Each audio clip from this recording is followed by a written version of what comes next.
Class, today we are going to be talking about things that rot your brain. Teacher, I hear the Ron Taylor report will rot my brain. Is that true? What a tool. Well, that's correct, Susie. If you listen to the Rob Taylor report, it will rot your brain. Therefore, you must dive under your desk, grab the back of your head, and do the duck and cover maneuver. Let's see this example.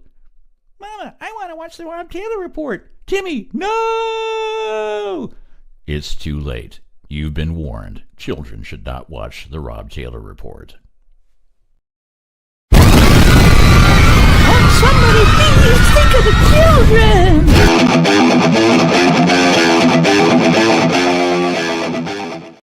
Hey everybody, welcome to the show. Tonight we're doing the Friday night rant. I'm sorry we missed you last week. There was a lot going on, but I got a lot of guests coming on. Actually I got just two guests coming on, but they're good guests. I've got Marty Kuhrt from the Election Integrity Group, still fighting against those horrible election system we got here in Oregon. And of course, I got Richard Burke from the Western Liberty Network. How is it going, Richard? It's a real active time right now. It's the last 2 weeks before our annual conference. And so the number of details to deal with is just staggering. And so I'm pulling my hair out and then real happy, but it's coming together really well, and I think we're going to have a great event. How many has there been? Because there's been a lot of these. How many is this? This will be the 16th annual. 16th annual. Take us back. It's been a long time. What was the first one like? Well, the first one was at the Shiloh Inn Hotel in Portland. And it was a Western Liberty Network had a different identity then. It wasn't 501c3, and it had a different name called Mainstream Liberty Caucus. And there were about 40 people there. And we did some, basic training. And then the next year was in Medford.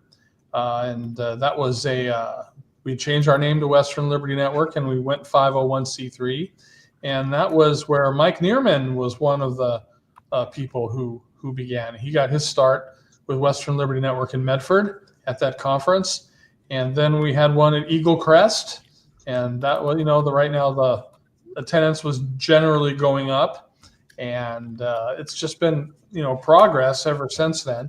And we've got another event coming up on January 31st at the Columbia Riverfront Holiday Inn Hotel. We've been there now for 3 or 4 years. I think we're going to switch next year. But we've got an event and we've got a reception the night before.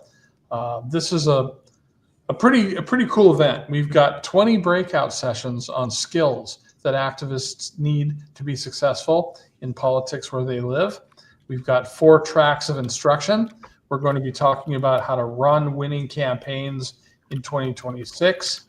We've got experts leading breakout sessions on how to write a campaign plan, how to build a team, how to raise money from individual donors, how to comply with campaign finance rules and using social media. Our second track is governing once elected or appointed, how board staff governance works, how to win when you're in the minority on a board, using Robert's rules, advanced Robert's rules, and avoiding and detecting ethics law violations.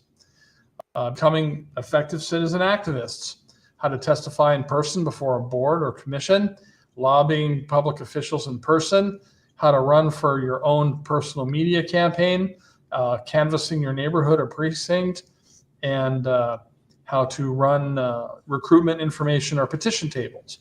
And then the fourth track is hazards and challenges in politics, protecting or fixing your online reputation, dealing with factionalism, resolution-based solutions to homelessness, mobilizing young people with social media, and limited government approaches to fighting food insecurity. And in between all those breakout sessions, we've got 3 assemblies, including a really good lunch. And some of the people that will be speaking will be Steve Moore, the economist. You've seen him on Fox News a lot. A guy named Austin Erickson, who's the strategic head of Turning Point USA's high school division. We've got Chris Dudley, who may become a candidate to governor. And if he does before the conference, we are working to turn that speech into a forum, a candidate forum. And Nice. That's going to be fun to put together. And then, of course, Ed Deal is going to be a featured speaker. And we're going to have another one, a person who's going to be in Coos Bay, Maureen Bannon. Steve Bannon's daughter is going to come and do a speaking slot with us. And so we're really excited about that. This is a great event. The people who are interested, if they want to come, if it's all right if I tell them, is westernlibertynetwork.org. That's the website. Click on the red Register Now button that you see right there, and that'll take you to an Eventbrite page.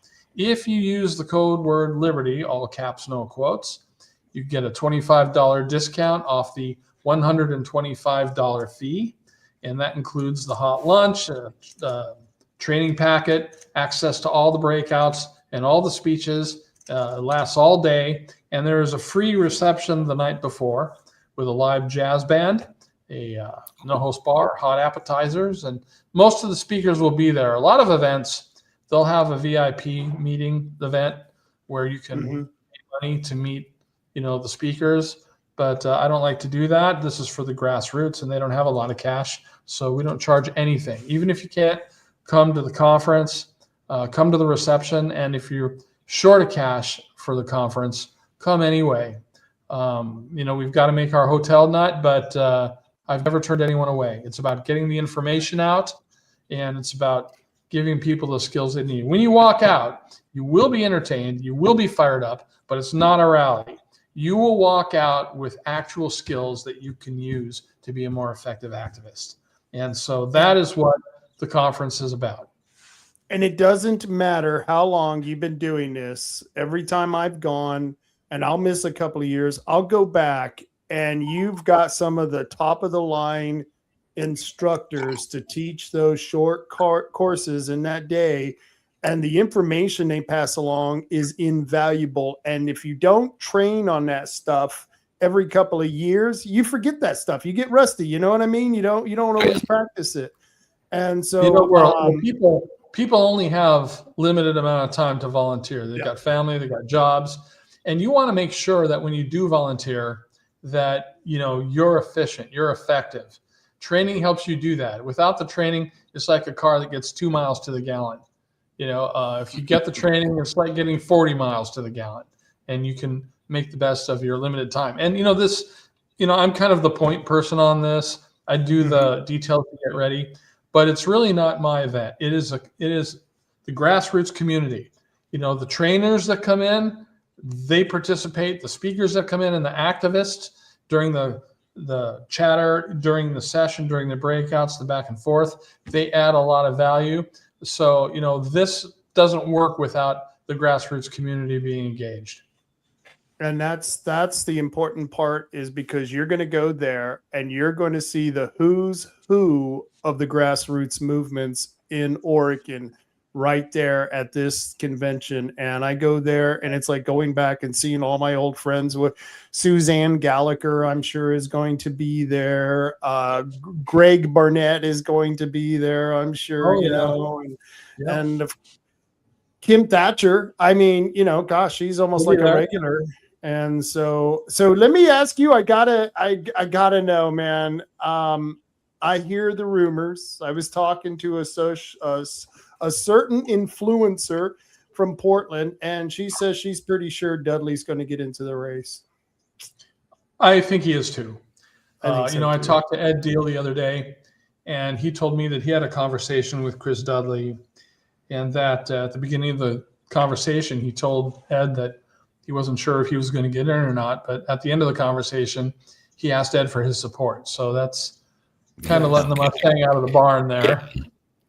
Yeah, and so you're like, I'm not sure I'm going to run, but if I do, will you support me? So. Oh, that's right. The whole speech thing, I ran into Christine Drazen randomly at a women's group meeting I was speaking at, and I asked her if she would do a forum, and she said she would if another major candidate got in. And so I figured, all right, I think she means Dudley. So I went to Dudley and I said, what do you think?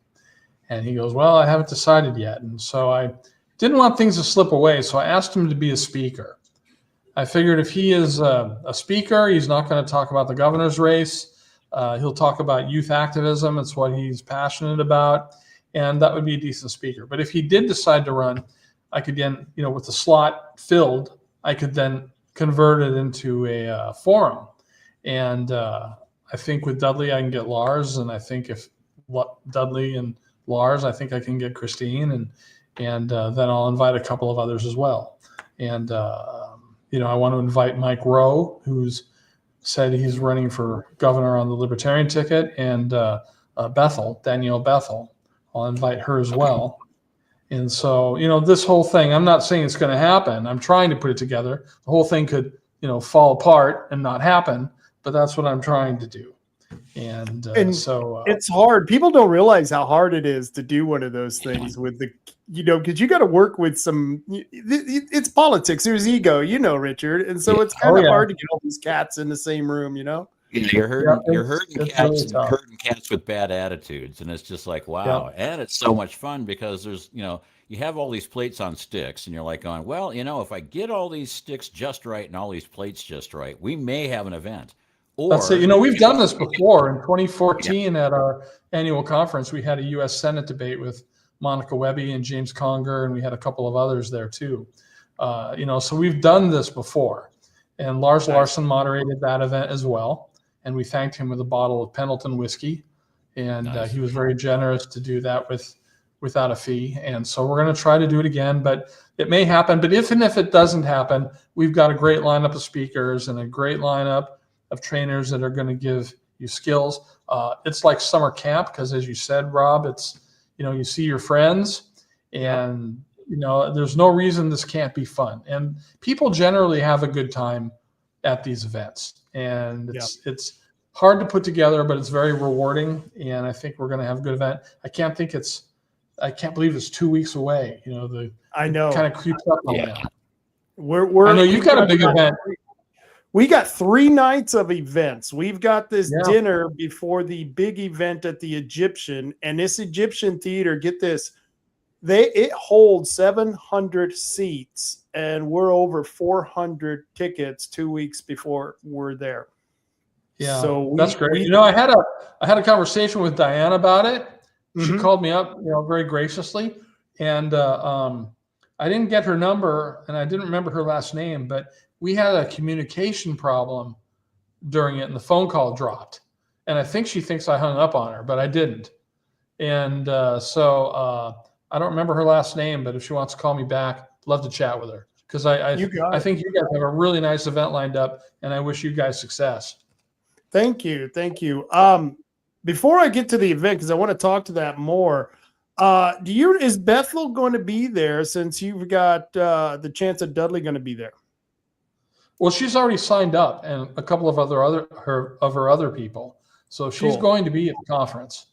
And so Shale here was supposed to run for governor, but I noticed he came out and endorsed her. Do you know any background on that? Because you're up there around those people. What if you? Yeah, but I haven't heard anything about that. Okay. So I'm privy to some of this stuff, but not all of it. Yeah, that's how it goes. I can't help you on that one. No, that happens. Yeah. I was just curious. And I figured Dudley was going to get in just the way the way he was flowing. It just seems like he's running for it that anyway. Well, this is a good thing. Like 112 Republicans running, like 8,000 Republicans are running or something like that. Yeah. Yeah, the whole ballot's going to be this long. Yeah, I know. And there's good things and bad things about that, as you know. Yeah. We were very lucky though to go back to the event, and I shouldn't say mine. This is a group effort, and I'll tell you what, there's like 20 of us on this committee, and it still was a lot of work to put this together. And we had a speaker. And there was a problem, and the speaker had to take off and couldn't make the event. And someone that you and I are familiar with from Operation 1776, Dane over there, he said, I know somebody who might want to come out there. And this guy's amazing because he brought Kyle Rittenhouse out here a couple of years ago, and he says, "Hey, Rob, you want to go shooting with Kyle Rittenhouse?" And I'm like, "Well, that would be crazy." And we go shooting. Yeah. And that's what we did. He brings Kyle Rittenhouse out here, and we went shooting, and he hung out at the Republican convention at the casino. But he tells me, he says, "Rob, why don't we replace that speaker?" He says, "Why don't I get Marine Mo Bannon to come down here?" And I go, "No way." I go, "There's no way you're going to get Mo Bannon down here." He got her, Richard. He got her, and it was amazing. She's going to come down here. She's doing the dinner the night before the Egyptian Theater, and then she's going to be speaking at the Egyptian Theater.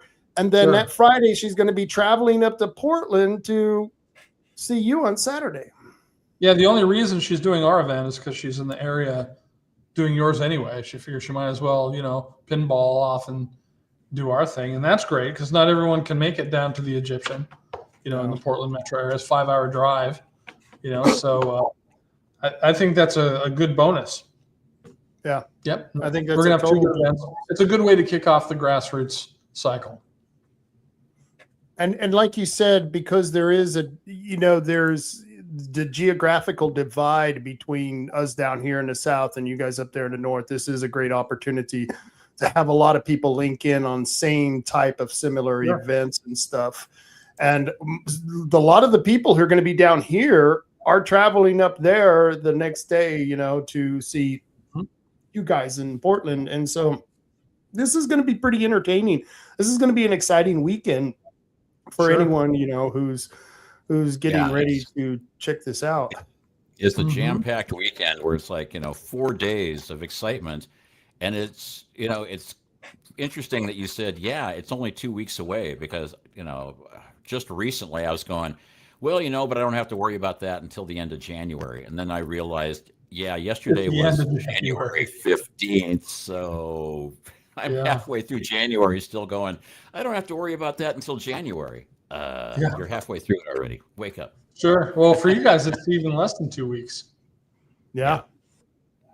Yep. And we think we're ready, but you never know, that last minute thing. And the nice thing is that we are out here in the sticks, way out here in the rubes, and we can always use that excuse. Hey, what do we know? We're a bunch of inbred rednecks. What do we know? We're the undeplorables. I mean, if we, we're not flyover country because we're so far out of, we're so out of here that nobody even flies over us. So, Well, I tell you, I love, my wife and I love going to Coos County. We always spend some time in Coos Bay. We spend a little time in Bend. And we usually stay at the Windermere Hotel in Bandon, right on the coast. Those old yellow, I don't know, what do you call them, cottages? Or whatever. The cottages on Beach Loop, Yep, and there's that Irish restaurant in downtown Bandon. We love that place and the Italian place. It's a great place to eat. So I guess I'm doing a free tourist ad for Coos County. There you go. Bandon is we appreciate the Bandon stuff because right now it's dead because it's dead winter right now. And so downtown, business in Bandon is, if we're open, good luck. You know what I mean? We've gone fishing, and so in the summertime, in the springtime, between March and all the way up to even October, our town almost triples, quadruples in size, and you can hardly get into downtown. And so I always tell people, wait until after Labor Day to shoot down here because it's nuts in the middle of summer. And that's usually when the best. One thing's gone from Abandon that I miss, and it shows what a nerd I am. It's the Radio Shack. Yeah. Oh, yeah. There used to be a Radio Shack.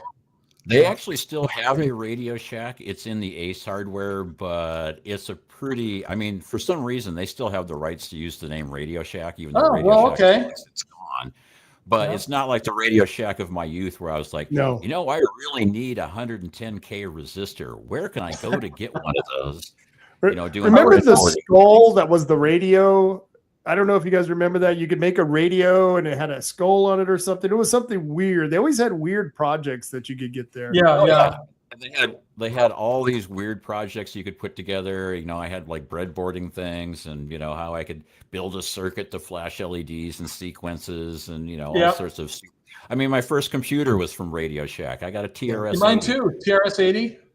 Yeah, TRS-80 I mean, instead computer? of buying, I was such a nerd in high school. Instead of buying a car like all the other kids in high school, well, when I graduated high school, I was 4'11", so the idea of actually getting a car so I could date would be like, yeah, forget that.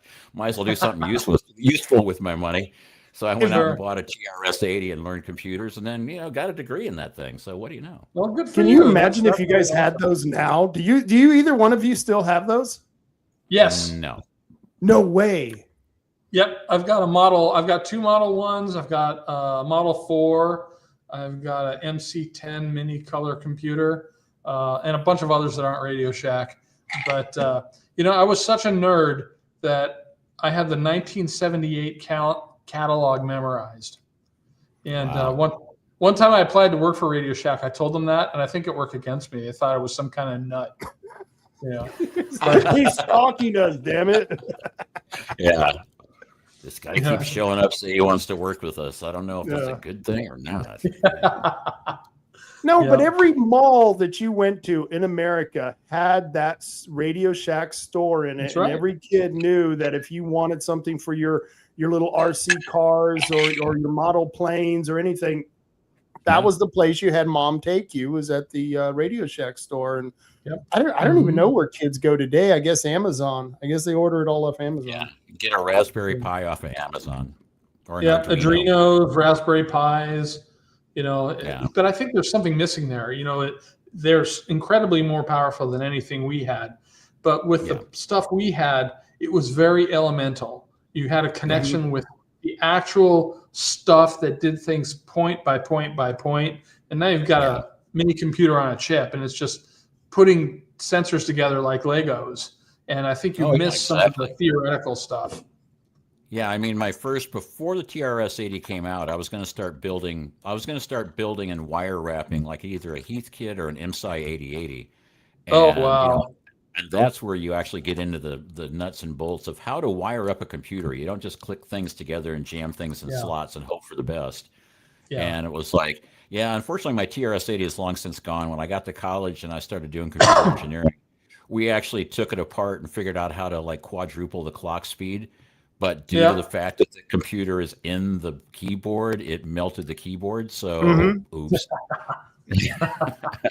That's not typically what you want in a computer. Yeah. Gary Lee is saying the same thing. My first computer was a TRS-80, and I don't think I've heard that in years. It's funny. And he says learning BASIC back then laid the foundation to my IT career. Oh, there you go. Yeah, learning BASIC on the TRS-80, and it's like using a tape recorder for a backup device. Yeah, that was painful. Super efficient. Yes, it was painful. I know, that was painful. Those were the days. I'm glad. Yeah, I don't even have to worry about it. It's all automated. It just backs. Even the discs didn't work that well back then. No, not at all. Mm-hmm. No, and I mean, if you wanted a disc, it was like, if you got a floppy disk, wow, you were super cool. And if you actually got a hard disk, I'm like, oh, what are you, like, John J. Moneybucks? How can you come up with the kind of money for a hard disk? I mean, I found old files we had on floppy disk, and I was having to go around trying to find a way to get the files off the damn floppy disk. And I think I actually found somebody who still had one. And so I was able to get it, I think I'll be able to get it to digital. But, man, you get that stuff. And I don't even think I have a DVD, CD player on any of my laptops anymore. So, you have to buy external shit for that now. Yep, that's right. Now, I have a couple of legacy computers that I keep around for that very reason, where it's like, you never know when you're going to need a floppy drive. You never know when you're going to need a DVD or a CD reader. And it's like, and then... there's a lot of other older stuff where it's like, okay, well, I got a SCSI disc card, I've got a IDE 50, I've got all these other things where it's like, I can make it work. I've got like boxes and boxes of little fiddly bits so that I can get things to connect. Fiddly bits, boy. Do you think we've bored your audience to tears yet, Rob? Oh yeah, totally bored them. But since you're here, let's talk about this Tina Kotek this is so funny. She wanted to block that repeal of, what was it, HR 3991, I think it was. What do you think of that? What are your thoughts on that? She stepped on herself, and she knows it. And she's in real trouble now, and she knows that too. Yeah. She was trying to be slick in a lot of ways, and I think she just kind of outsmarted herself. Well, I'm actually pretty certain she's not running the show. She's basically the female equivalent of like a Tim Walz or a Joe Biden, where they picked somebody that knew how to run. They picked somebody that knew how to follow the rules, follow the playbook that they lay down. And do exactly what you're told to do. I don't think she comes up with any of this stuff herself. She has people writing all this stuff to her, handing her a script. And I know before I found out about the fact that you couldn't just once it passed the signature threshold, you couldn't just, say, oh, because the first thing I thought of when they said, oh, we got to the threshold and it got approved. And I said, so what they'll do is they'll cancel the bill. They'll say, oh, we listened to our constituents. We canceled the bill. And then the first session, they're going to go, and we're going to come up with something even completely worse. And then therefore your signatures won't count because it's a different bill. Not knowing that there is, I didn't realize there's a legal binding that basically said once they got the amount of signatures, it has to go on the ballot, period. Yeah. So A 70-year-old law, I think it was. And well, it says so right there. It's in there. It says after the referendum secured 250,000 signatures at the gas tax petition, it then constitutionally qualified for the November 2026 ballot. Governor Kuhrt saw this election train wreck and declared that she would use the upcoming February legislative session to repeal the gas tax right now and spare any humiliation at the ballot.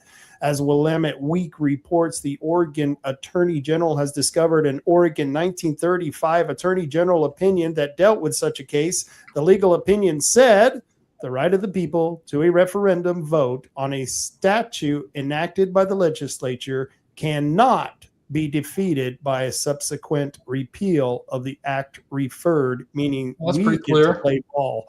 yeah. That's pretty clear. That is pretty clear. You can't, there's no odd interpretation that you can do on that one. That's like, no, you can't, period. Okay. Like it. I've been so busy, I have to confess, I'm ashamed to say it, but I don't know what the big issues are likely to be in the short session. What are they going to be doing? I imagine they're going to have to be making up for the shortfall of the federal government and what they're not getting from the feds because they're not complying with immigration or not complying with DEI. So I imagine there should be a little workout with that. And then I would imagine that ODOT is probably going to be somewhat on their minds, wouldn't you think? To some degree, sure. But I haven't heard of any legislation as to how they're going to deal with that specifically. They've had the legislative days twice now, and I know there are some bills in the hopper, but I haven't had time to read them. Yeah, and ODOT, I mean, the whole thing here is that they've been jamming all this stuff down our throats saying, well, they're going to need a lot of money because the government's going to shut them off because they're non-compliant with just about every government order. It's like, you can't have a sanctuary state. Oh, we're going to anyway. You can't do DEI. Oh, we're going to anyway. You can't have girls and boys sports. Well, we're going to do that anyway. It's like, yeah, so we're just going to cut off your funding. Previously, they would just say, we're going to do whatever we want to do, and it doesn't matter because you don't have the cojones to cut us off. And I think they're in the, how they FAFO. I think we're in the FO stage of that operation right now. And it's going to be interesting to see how they hem and haw because ODOT's got plenty of money. I mean, if they can allocate $30 million for their DEI program, you can't tell me they can't go out. How many potholes can you fill for $30 million? Marty, I talked to the guys on the ground here. I know the guys. They've been coming in and signing this. When we were doing the petition, Richard, when we were doing that Stop the Gas Tax, those guys were coming in droves, and you should have heard the stories they were telling about waste and just downright fraud. But they're all terrified to say anything. They were afraid to sign the petition. Yeah. And it was like, well, legally they can't do anything, but legal is down. Yeah, they parked their trucks 2 doors down and walked down to our signature booth because they didn't want to be seen with the truck next to the signature booth because there would be repercussions. Sure. And I'm like, really? Wow. Yeah. Which is sick. So I got to ask you, Richard, you look at this stuff. You take a look at this stuff before it happens. You got an election coming up. You've got the general election. You've got this on the ballot, the gas tax. Don't you think this gives us the best ability at this point in time in a long time to take that seat away from the Democrats just because of this measure? It is the best opportunity I have seen in 15, 20 years, in my opinion, to accomplish that. Tina and the people who are controlling her or the people who work with her, they really believed that there was no way we would get the signatures to refer this on the ballot. They did everything they could to delay our ability to start, and they did everything they could to impede us, and signatures just flew on the page. It was a tidal wave that they didn't expect, and they're trying to find a way to deal with it, but nothing is working. I don't trust the process yet. They're going to try to find ways to screw us or to nullify us between then and now. But the fact that there's going to be a vote is going to be big for our side. And it's going to, and by our side, I mean, limited government side. It's going to resonate strongly with non-affiliated voters, and it's going to resonate strongly with even moderate Democrats. And I think there still are a few of those around. Not so many, but some. And that spells real trouble for the Democrats. I wouldn't say they're out because, sometimes conservatives have a way of shooting themselves and each other in the foot. Barring something major, I think we are poised to have a very good year. The question is, will we snatch defeat out of the jaws of victory? As the cliche goes. I plan on supporting whoever comes out of the Republican primary. I'm at this point, I just don't care who comes out. But let me ask you, I think right now, if you looked at it, if you had Chris Dudley join the race, you would have Dudley, you would have Drazen, and I think Bethel is a really strong candidate coming out of this, as those are the top three. Do you think with any of the candidates right now running for a Republican, can we win with any of them winning the primary, or do we have to have someone like Christine Drazen or Chris Dudley? I have very strong opinions about that, but I don't want to outline them because I may be hosting a forum. Okay. And I may be hosting and I don't want to appear to be putting my thumb on the scale before my event. Not that my event talk to you afterwards. Yeah, exactly. I mean, it's like, I understand how that works. It's like, if you're the guy that's putting on the event, you can't go in there and go, well, the guy I really endorse is this guy. And by the way, we're going to have 4 or 5 other people in the forum as well. Don't pay any attention to those. So, well, if I get the forum together, the format I'm planning to use is that every candidate and the moderator will get to ask one question that all of the other candidates will answer, and then they will get a short rebuttal. So it's really hard to be biased that way. Every candidate gets a question, the moderator gets a question. If there's time left, we'll take some in writing submitted by the audience, but there probably won't be time. But that's what I'm planning to do. Yeah, I mean, there's such a groundswell of especially when we got almost 250,000 signatures for the no tax Oregon thing. Yeah, and we've been getting a lot of signatures for NVBM, and this is the best opportunity in a long time for any of this to happen. So it would be nice if we could get to the point where the candidates don't spend a lot of time eviscerating each other and just say, let's all work together and find the best solution. And because there's a lot of Republicans that would like to get out and vote. There's a lot of NAVs who've started to be NAVs because they just got tired of the process that you and I and everybody knows is the railroad to whatever the Democrats want. So why should I vote? And now that we've got, if we could get NVBM on the ballot as well, and don't misunderstand me. I understand the irony of putting an end vote by mail initiative on a vote by mail, election. I mean, it's like, okay, yeah, we're using vote by mail to get rid of vote by mail. Sure, okay. It's what you've got. That's what you have.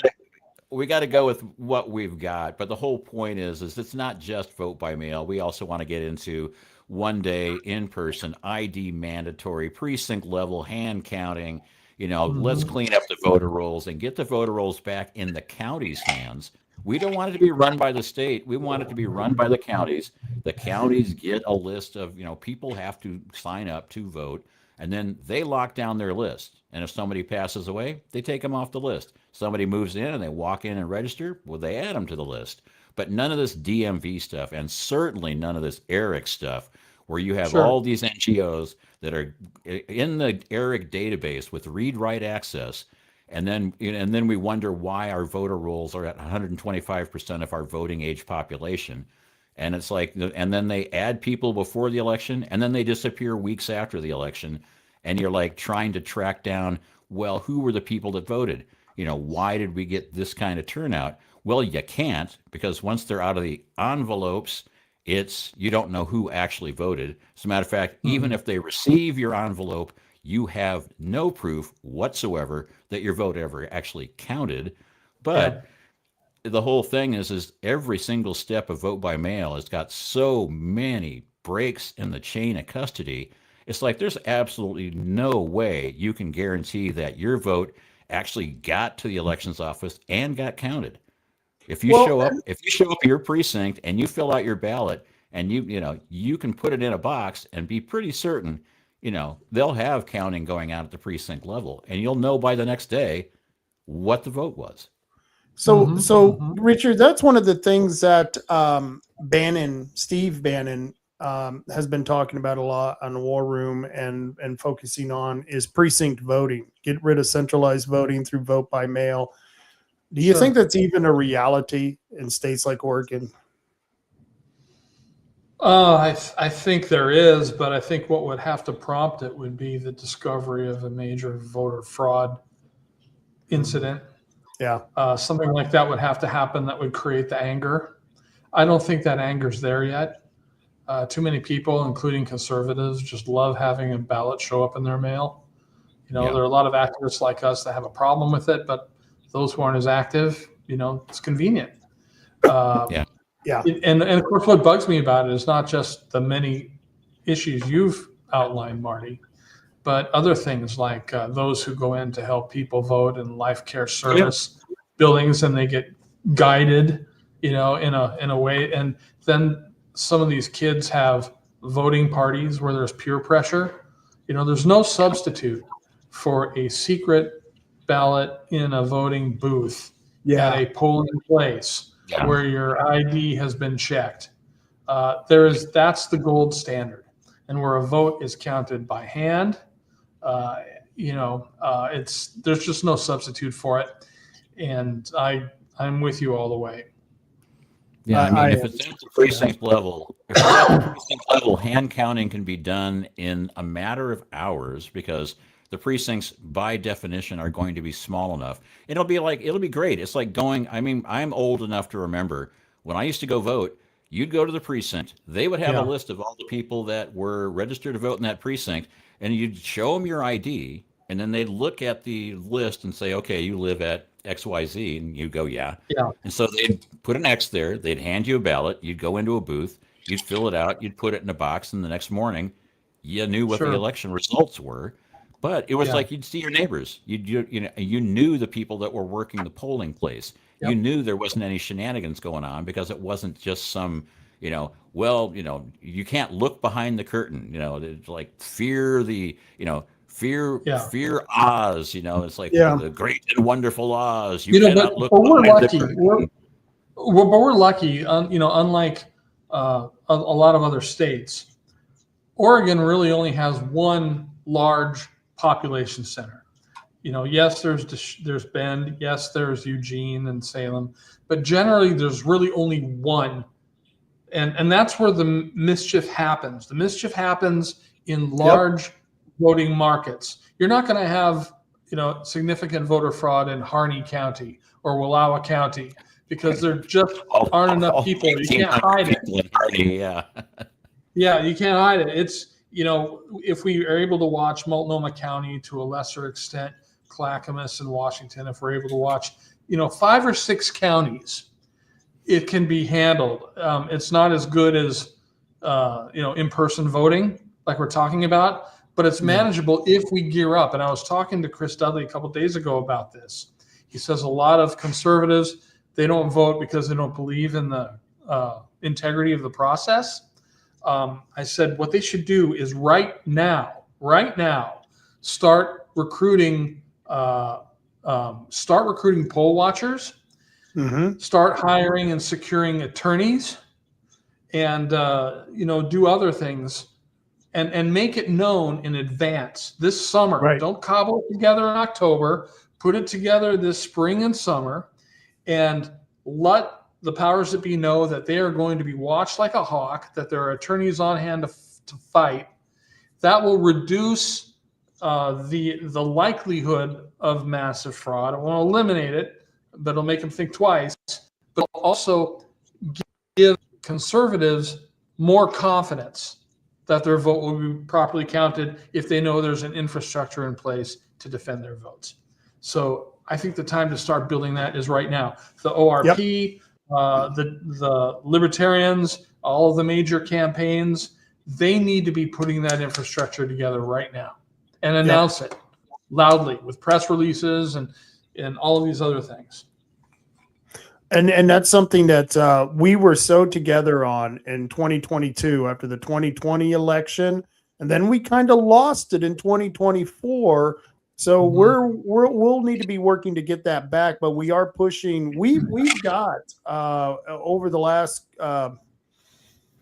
probably since midsummer, we've gotten about 70 people to sign up for PCPs to run for PCPs, and so we're going to be doing that in May. And the party has really been watered down. And it shouldn't be watered down in a red district. This is something I was talking with Greg Barnett, about building up the PCPs.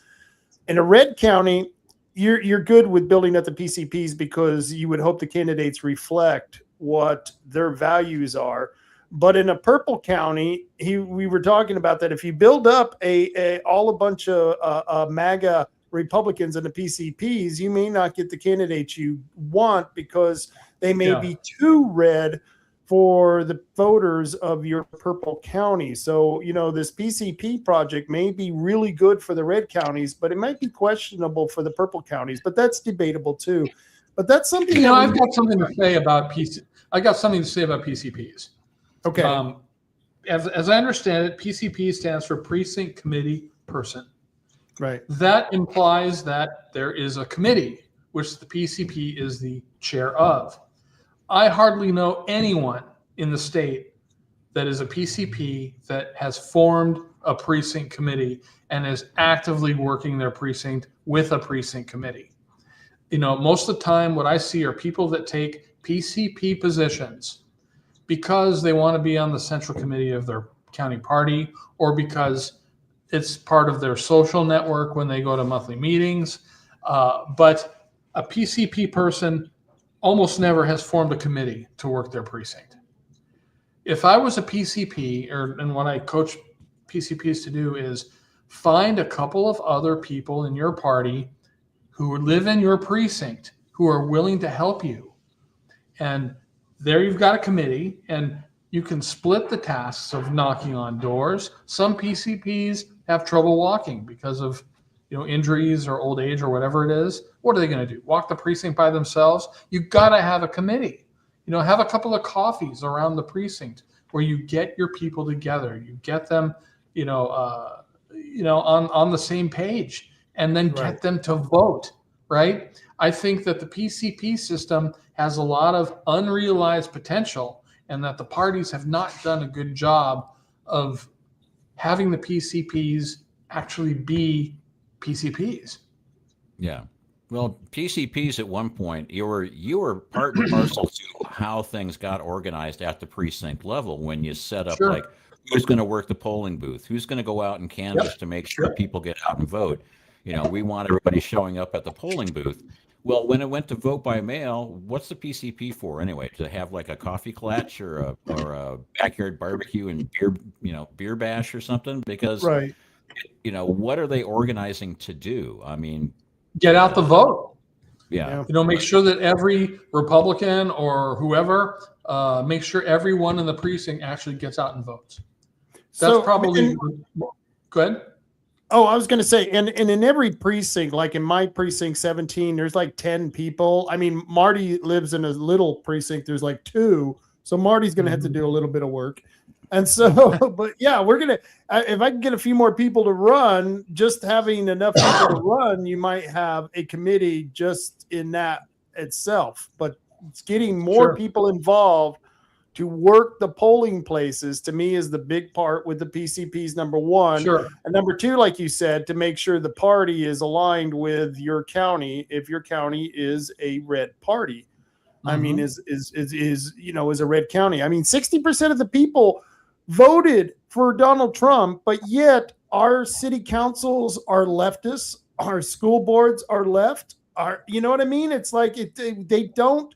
Our special districts, because the party has refused to focus on them in the last couple of cycles, are more left now when the party overall on the top votes went right. You know what I mean? We won all the votes on the Republicans in the county, but then when you get down ballot, we went left. It's crazy. Well, and that's incidentally what Western Liberty Network is about. The core function of WLN is to get limited government activists to run for local nonpartisan office. We've had a lot of success where people have run. Since 2013, just over 2,200 people who've taken our training have gotten elected to something, whether it be county commissioner or mosquito control board or whatever it is, it works. So I think that whether it's through WLN or through Leadership Institute or some other organization, we've got to start getting people trained. And they've got to start getting engaged. The left shows up. The right, I go to liberal events because sometimes I'm asked to debate, be the token, because I'm a libertarian. I'm the token person to beat up on. Yeah. I go to their receptions and I hear them in their social discussions. They say, "Well, what are you running for next year, Bob?" "Oh, I'm going to run for this." "What about you?" "No, I'm already on this committee. I can't run." "Well, who are we going to get for county commission?" I mean, this is their discussion. I go to conservative events, and when I go to the mixers, what I hear is, "Oh, I heard you got a new grandson, Bob." And "Oh, your son just started a business. What are you doing?" "Oh, we're importing brass fasteners." This is what they're doing. We're supposed to be a self-governing society, and I got to hand it to the left. Love them, hate them. I'm not a fan. But they stand up and they, run for the positions to govern themselves. The conservatives have fallen down on that. And that's part of what WLN is about, to, try to wake people up, get them trained, help them get elected, and, trust that they'll do the right thing. We can't be partisan. And what you said is that nonpartisan thing. If people are listening, because I got a lot of people who watch this show who are, because I'm not really I'm a libertarian like you, and so there's a true conservative, Christian conservatives who think that I'm not Christian enough or something like that, and so there's people who are just kind of turned off, but there are other non-affiliated voters who like this show because they're kind of that populist movement where there are things that even, and by the way, we had a lot of Democrats come in and sign that petition, just so you know, Richard. I mean, they were coming in, and I had a couple. I believe it.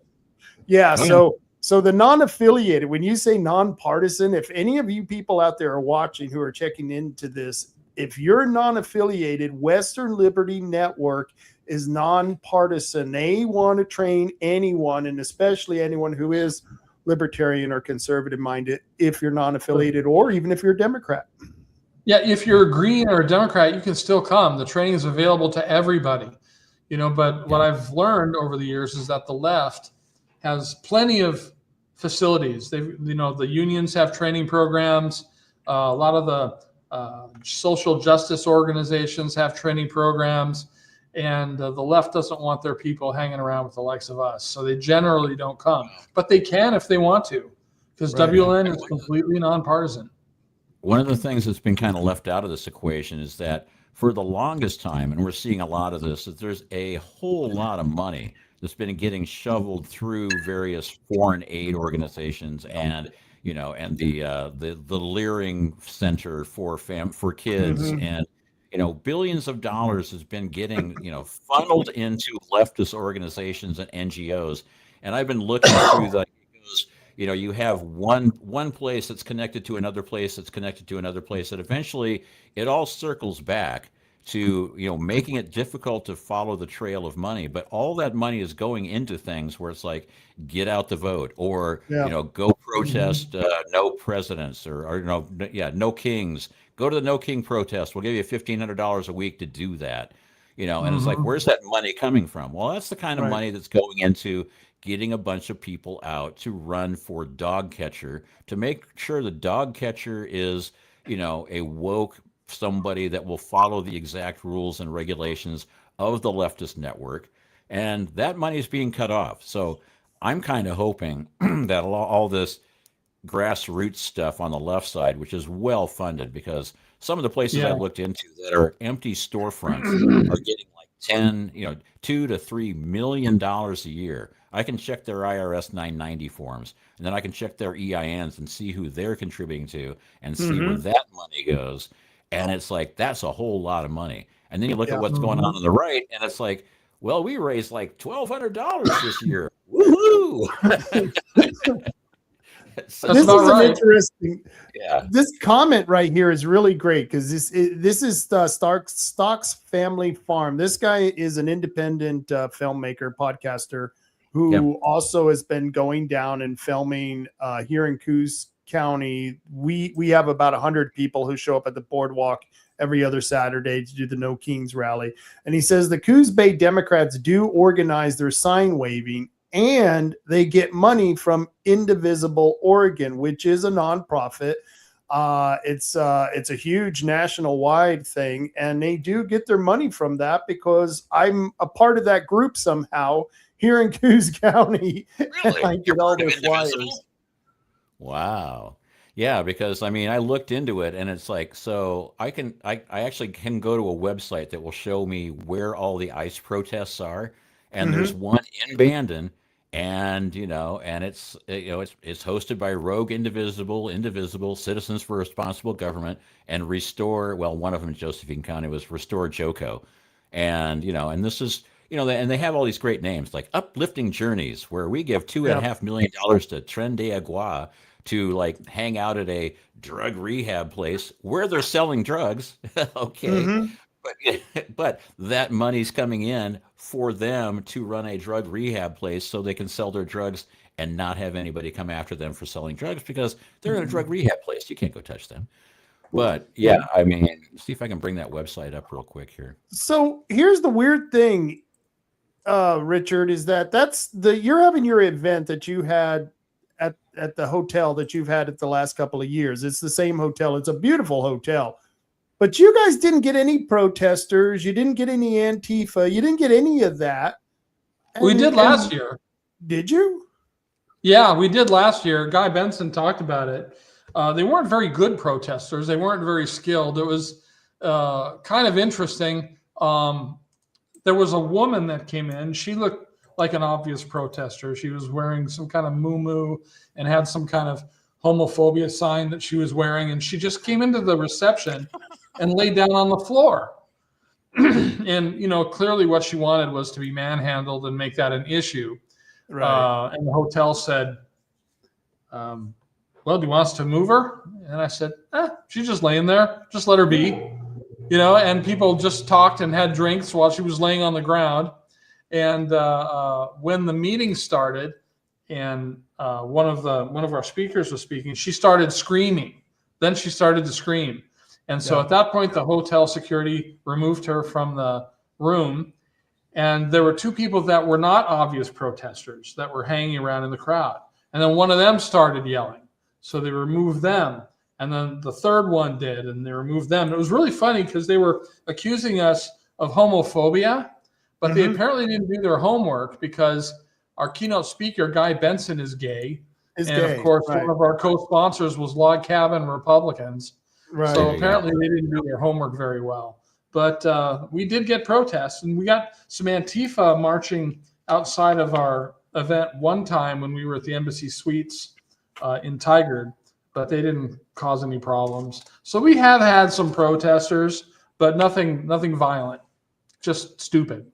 We have had, because the theater that Mo is speaking at is 100-year-old Egyptian theater. I mean, they just celebrated their 100th anniversary of being open. And some jackass vandalized it, wrote all over the marquees where they have these shows, and it's glass. And luckily, he just wrote on the glass, and they were able to get rid of it. And then a couple of days ago, another jackass went in there and tried to break the window, but the huge rock he threw just hit the mailbox, luckily. And so we now got cameras down there. They've got cameras all over the place so that we can figure out who's doing it. We've gotten death threats. We have gotten threats of vandalism. We have gotten threats of 1,000 NAACP protesters coming from all over Oregon to come down here. They've got 2 permits. The Democrat Party has a permit, and it's for amplification, a sound permit. And the Equity Coalition also has a permit. So we actually got 2 permits to protest an event that's not even political. We're going to be talking about God and the country and education and Charlie Kirk, and they're making this all about politics, and it's just mind-blowing. Yeah. Oh, yeah. Well, we'll probably have to get ready for that too. But we'll see. You can't let it stop you. No, not at all. But I'm just surprised that you didn't get as much as we do, considering you're in the area you're in, because you see it all the time. Yeah. Well, you guys are a pretty good organization, but your community is a lot smaller. And, my organization is pretty small, but it's a big market. Right. So, I don't know if you guys probably make a bigger ripple in the pond than we do, because the pond is so big here. You know, and that might be why, but who knows? We're bigger fish in a much smaller fish bowl. It's very and we also get a lot of crazy shipped down to us because of the, it's like Eugene and a lot of other places ship the idiots to Coos Bay. And so we have a lot of people that essentially, if it weren't for leftist activism, they would not have any income whatsoever. If they weren't getting free dole and free drugs and free money from the activists, then they, so it's like they basically, it's their job to be a pain in the ass, or they're just idiots. Marty, we were talking to Chris Castleman and the gentleman from Stocks Farm, Family Farm, and they were both saying that the ones they've talked to at our protest, they're homegrown Coos County wackos. That most of them have said they live here. They've lived here for a while. Some of them are from California who've moved in. But the weird thing is that the people who are now protesting this time around, they're much older demographics. They're like my age and older. They're our age, 60 and older. And where like aging hippies? Aging hippies is what we got. Well, there's a lot of that. And I've seen a lot of those when we were doing things at the boardwalk. And it'd be like, wow, these people are either my age or older. And I'm no spring chicken, obviously. But, because I had a TRS 80. So that basically gives you an idea how long I've been around. But I mean, I'm like going, and I just listen to what they're spouting, and I'm like going, none of that is even close to correct. I mean, you need to get away from CNN. You need to get away from, they keep for the last decade, for the last 16 years, they've been fed nothing but negative propaganda and talking points. And it's like, and that's the only thing they know. And the problem is now they're sort of bought into this whole mantra that is everything they're attached to. There is no reason to have rational thought anymore, because the only thing they've got going is they're in this group.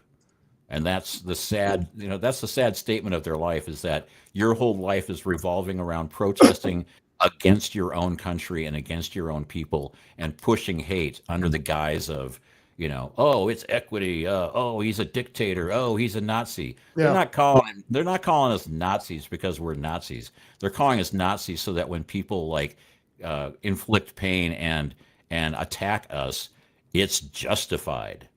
It's not justified. That's justified for them. And that's the whole. So Chris went to the meeting. They had an organizing meeting against our event, and they had they were going over the logistics of how they were going to protest against us. So some of our guys went over there, and they were describing me because I like you said, Richard, it's amazing how people, they take things completely out of context.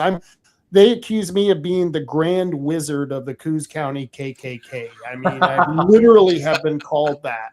And is so there even a Coos County KKK? Yeah. I don't. Is there one? I wouldn't have any idea. I'm Irish Catholic. I don't even think they would let me in the KKK. Yeah, probably not. Yeah, that's right. Yeah, if anything, I've got German heritage. I might be a Nazi, but I'm not KKK. I mean, it's just. Well, I'm about half German, which I've always known because I have an instinctive desire to invade France. That's there you true. Go. But that's for other reasons that we won't go into right now.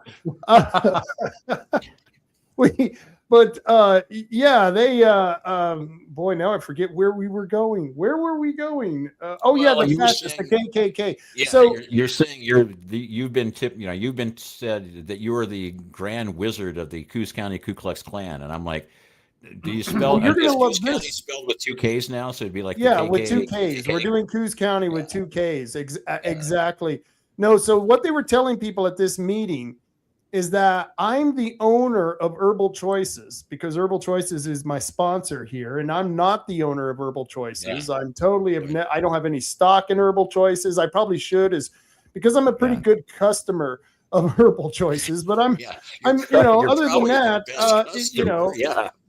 So, but the funny thing was that they were saying that they were afraid that we were going to get kids high on our pot, and when they went to school, we were going to get Turning Point in there and indoctrinate them into this right-wing philosophy that we're pushing, this fascism that we're pushing, and that's my agenda. And this was them explaining what was going on at the meeting.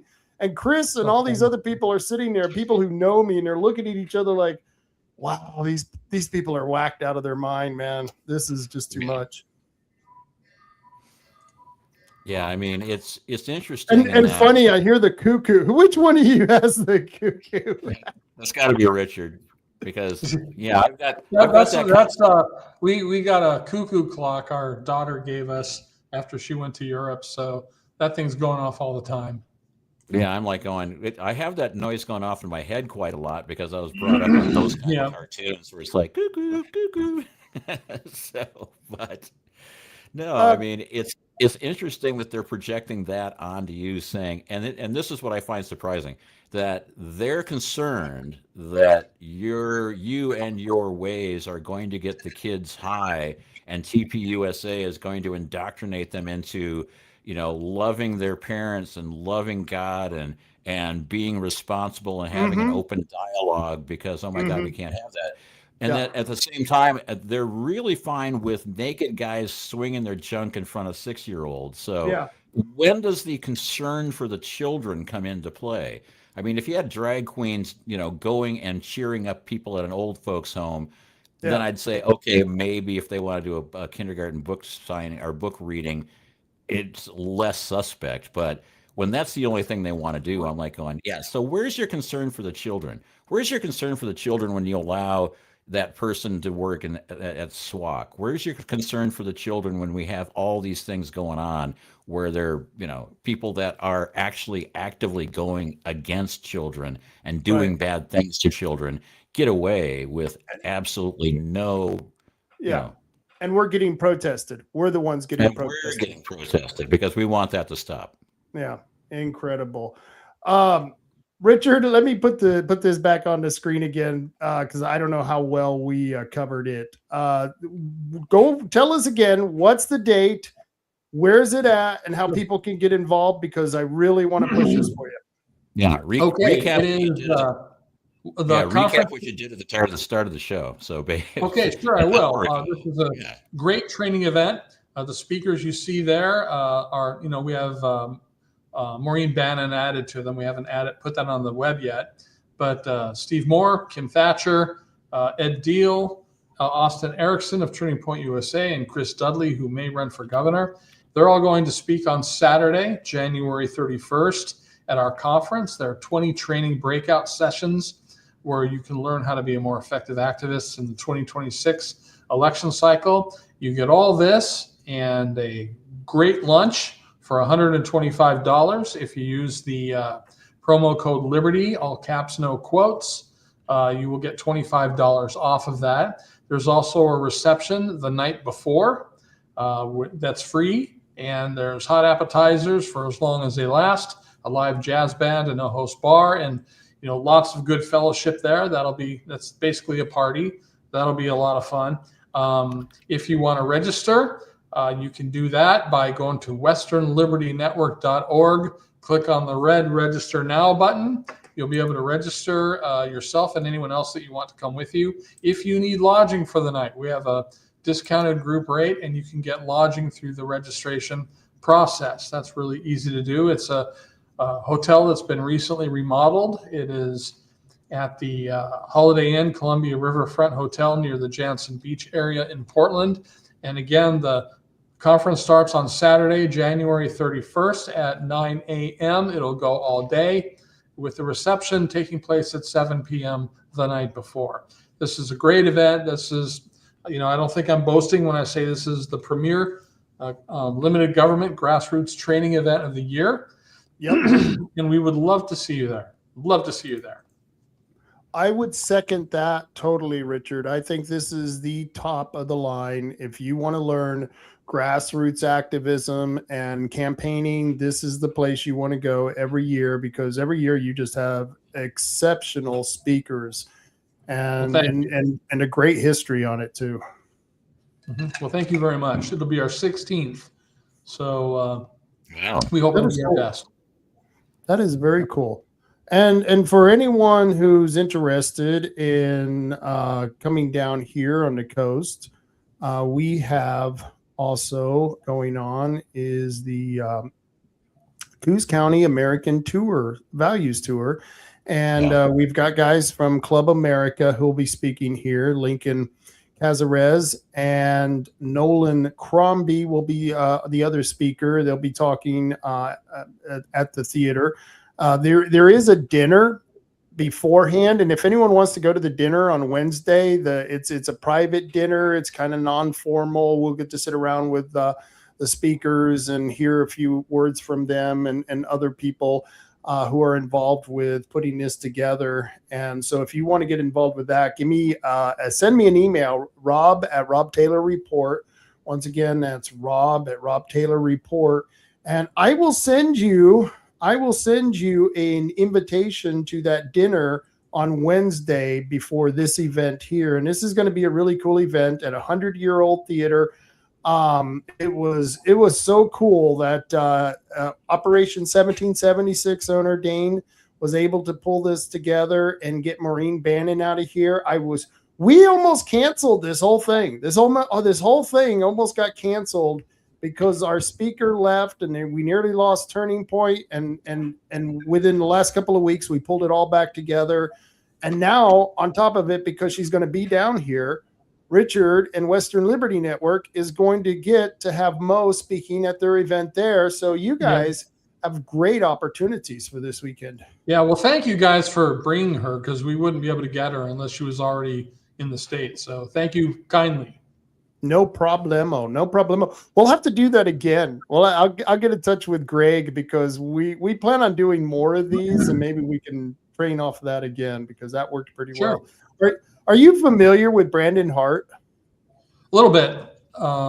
country singer, if I'm not mistaken. Yep. Yes, sir. And he will be down here on Friday, the day after the Egyptian event. So that's Wednesday, Thursday, Friday, the 28th, the 29th, and the 30th. And we're having a free concert for all of you here in Coos County. Come on down. It's free. Free. You know, you'll see bales of hay, you know, and some peanuts. You'll get some peanuts and popcorn, and we'll have lemonade and whatever else they have at a country dance. I really don't know. Girls in shorty shorts. And the Elkhorn food truck will be there. So, you know, if you want something to eat, you can go to the Elkhorn food truck. It's not part of the free concert. You don't get the food for free, but you get the concert for free. That's right. You know what I'm waiting for? You know how so many country songs are about how, you know, my wife left me and my dog left me? Yeah, you know, with these Teslas and whatnot, I'm waiting for a country song about my truck left me. Yeah, there we go. My Tesla truck done left me. Full service drove away. Oh, geez. Elon helped me find my truck. Yeah, Elon helped me find my truck today. Well, I'll be honest with you. This young man here, he does have pretty damn good music. There are some country stars that I listen to that I'm not big fans of, and I'm fan of you know, I like things like Johnny Cash, Waylon Jennings, the old stuff. And this young man sings that type of music, so it's going to be a real fun night. I think it's going to be a blast. I hope you all can come out. The doors open at 6, and the show starts at 7 o'clock sharp for anyone who's coming on down here. Remember when they used to say if you played like a Led Zeppelin album backward, the devil would show up? And I was about to say, and then Jeff put this in the comments. It's like, if you play a country song backwards, your life gets better. It has a happy ending. Your wife comes back. Your dog comes back. You get your job back. And you get out of jail. You get out of jail finally. Yeah. So Stocks Farm family, and thanks for watching there, guy. He says, I make notes every Saturday of every talking point they'll have. They're simple to figure out. And he's talking about the left who show up for the protest at the No Keens events that he films. And by the way, if you guys want to see the videos he takes, you can go to @StocksFamilyFarm on X and see those videos. I'm not sure. Hey, let me know, Stocks Family Farm, if you put those on Facebook or not. But I do know you can get them on X, and I believe you can get them on YouTube as well. And, of course, the famous James McHenry. I don't know. That's weird, Marty, because you're here. I don't understand how you're – well, I'm Henry McJames now. The real James McHenry says I can't use his name anymore, so I'm McHenry. Okay. I'm McJames Henry, I think, or something. Yeah. So James McHenry is a very strange man. No one knows who he is, and so people always keep accusing me. They'll accuse Marty of being him. Maybe Richard is James McHenry. I don't know. Yeah, that's a strange one. There isn't one on Facebook as James McHenry even as we speak, but yeah. He says there isn't one now, but there used to be a long time ago, and I don't know what he's talking about. Danessa says you're giving pot to youngsters so that they get indoctrinated easy. Okay, so here's the problem with this theory, Danessa. I'm not going to give anyone my pot, damn it. This is my pot. And so I wouldn't give it to anyone. And I certainly wouldn't give it to anyone under 18, because I don't think anyone under 18 should be given pot. And if someone adult out there is smoking pot or giving pot to kids, you should go to jail. So I don't know where these people are getting their theory, but that's the last thing that I would ever do is give away my pot, but give it away to kids. I'm against both of those things. I don't know about you guys. Hey, coach, I need to. Hey, coach. I'm with you. Yeah, you were a coach at one point. It's like, hey, coach, feel a little down. Oh, here, have some pot. That'll work out. My first concert was Garth Brooks. Wow. Okay. That's interesting. My first concert was Jethro Tull in 1976. Or was it 77? Jeff Petit says, if you play country backwards, it has a happy ending. Now, that was that comment you said. And James, I put it up earlier, yeah. Talking about the KKK, I don't know. Were we talking about the KKK? Yeah, well, KKK, the Coos County Conservatives, right?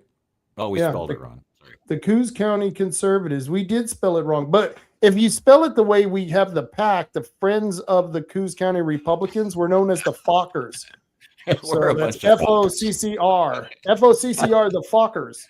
Yes. So, when people come to the headquarters, the people go, oh, here, meet the Fockers. Hi, I'm Mr. Fokker. Yeah, we could do that. We could take the Meet the Fockers movie poster and turn it into like one of our campaign posters. Meet the Fockers. Come to our coffee with conservatives and meet the Fockers. Meet the Fockers. I got you. Meet the Fockers. And vote by mail. And we were talking about this earlier. We're having Super Saturdays happening. And if you guys want to catch me this Saturday, tomorrow from noon till 4, I will be at the headquarters at 3229 Broadway. That's in the Newmark Plaza, right next to McDonald's, underneath the Century 21 sign. We don't have our Republican headquarters sign yet because I'm just too damn cheap. We're just too damn cheap. Yeah. What can I tell you? Well, the thing is we had the bigger location, and then and then the person that allowed us to use that location said, well, it hasn't been rented for a year, but if somebody wants to rent it, you got to get out. So somebody came to rent it. So we got out. We did such a good job. We had over 5,000 people in that place in 3 weeks. So we did such a good job of bringing all those people in. Somebody rented the building. Yeah. You're like, wow, a lot of people go through here. We got to rent this. This would be great for business. Maybe we should start up. We'll just do that. So we'll start doing petitions at people who can't rent their property and have all those people show up to sign the petitions. And then it'll go, well, this isn't a bad spot. And maybe we can get commissions on renting out hard to rent properties. Just a thought. We're heading to Portland, Marty. We got to make money somehow. So let's be the property pimps. We'll go out and start signing petitions and then go and check out this location while you're here. Look at the lighting. Look at that, has Ethernet here, and it's like whatever it takes to sell it, and then move on to the next location. But yeah, so look for the Century 21 sign. Yeah, look for the Century 21 sign next to the McDonald's. It's on the corner, easy to find. And so this is Saturday. You guys are doing what? Saturday 10 to 2 or no? Noon to 4. Noon to 4. So Saturday noon to 4. We've got all 4 petitions, Marty. We got end vote by mail. Go back to precinct voting. We got vote before the tolls because we don't want tolls on our highway. We don't want trolls. We don't want tolls. Neither one. And let us paddle. They want us to get permits for putting inner tubes in the damn river. I'll tell you what, they're charging us to go to the river, and now they're charging us to get into the river. It's crazy. And then we got the end the death tax, which that was Kevin Mannix who did that. And we've got all 4 of those petitions. 2 of those petitions are brand new. So tomorrow from noon, what did I say? Noon to 4? Noon to 4, I will be at I'll be at the headquarters next to McDonald's under the Century 21 sign. Excellent. Just saying. And then Stocks Family Farm says they're going to have a demo for hand counting ballots tomorrow. At the same place, even. Wow. Yeah, because I'm assuming that has something to do with what Mary and Ron are doing. So I'm surprised I didn't know about that, because I would have put it up on the Coos Integrity website. Yeah. You're just the guy who announces this stuff. That's all. Yeah, and I'm the guy that has the website for Coos Hand Count. But yeah, it'd be nice if I knew about this. Sure. Shh, I'm not telling Marty. He might show up all the way from California.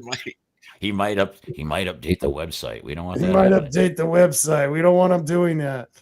Yeah. This was sad because I was really wanting to meet this young man. I don't know if I agree with him and I'll talk to you guys about this after we talk about this, but I don't know if I agree with him on that vote early thing that he's got going on. But Scott Pressler, he canceled for January 21st. He's not going to be in Oregon. We're not going to have him here. That would have been so cool because Next week, we would have had Scott Pressler.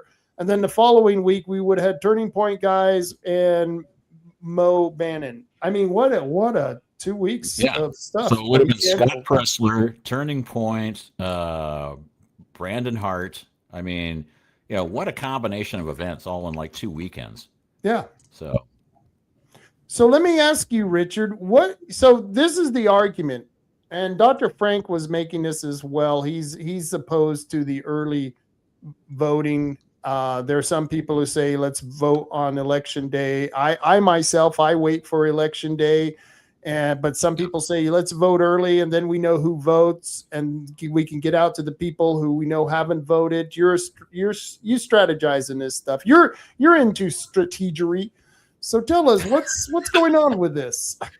Tell us your strategery. It's your strategery. Strategery.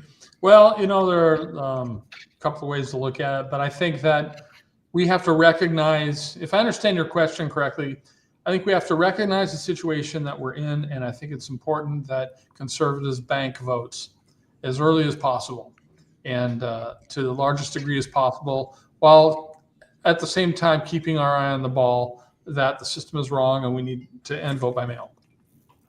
Yeah. Wait, but be more clear when you say bank votes. Get people to vote early. Okay. Get them to vote early so that they are in the bank. Yeah, and I'm on both sides of the fence on this one because, okay, I understand the Scott Pressler and your bank the vote idea. Let's get in there and make sure our votes get in on time and we have, get the votes in there. But that allows the people that are doing, okay, here's one side of that equation. That allows the people that are doing the manufacturing the ballots to figure out how many ballots they have to manufacture before the end of the election. So they don't have to like panic on election day and like they did in Douglas County. Like we're not going to report any votes for 8 days so that we can get our ballots aligned. But the other side of that equation is if you vote on the last day, then if they know, and let's say the people that are the nefarious actors know that it's going to be all Republicans voting on the last day or all the conservatives voting on the last day, well, then they'll just come up with some reason why your ballot didn't make it through on time. And that's why you've got to have the people in place. Poll watchers, the people who are watching the systems, the ballot testings, the lawyers, you've got to have that infrastructure in place and they got to be watching all the time. Yeah, because the funny thing is all this goes away if you end vote by mail. Yeah, all of this goes away. Yeah, because I ran into a situation I ran into a situation, and I can get affidavits for it, but ran into a situation where a couple of people put their ballots in the ballot drop box in front of the courthouse before, and they lock it up at 8 p.m. So you can't put it in after 8 p.m. on election day. So they put all their ballots in the drop box in front of the courthouse on election night. And 2 weeks later, they got a thing that said, oh, you didn't have a postmark in time, so your ballot wasn't counted. So what they did is they pulled the ballots out of the drop box, took them to the mailbox across the street, and dumped all the ballots in there, knowing it was going to be all conservative ballots. Right. Dumped the ballots in the post office box, which means now it gets routed through Portland, which means it won't be back to the courthouse in time to be counted. Wow. So that's why I'm saying don't vote late, but so vote somewhere in the middle, or actually just vote 10 times and solve all these problems. That's why I show up. That's why I go on election day, and I show up and the clerk still makes me put it in the damn the box outside they don't even take them. They make you put them in the box. We'll go put them out in the box right out there. It's like, what the hell?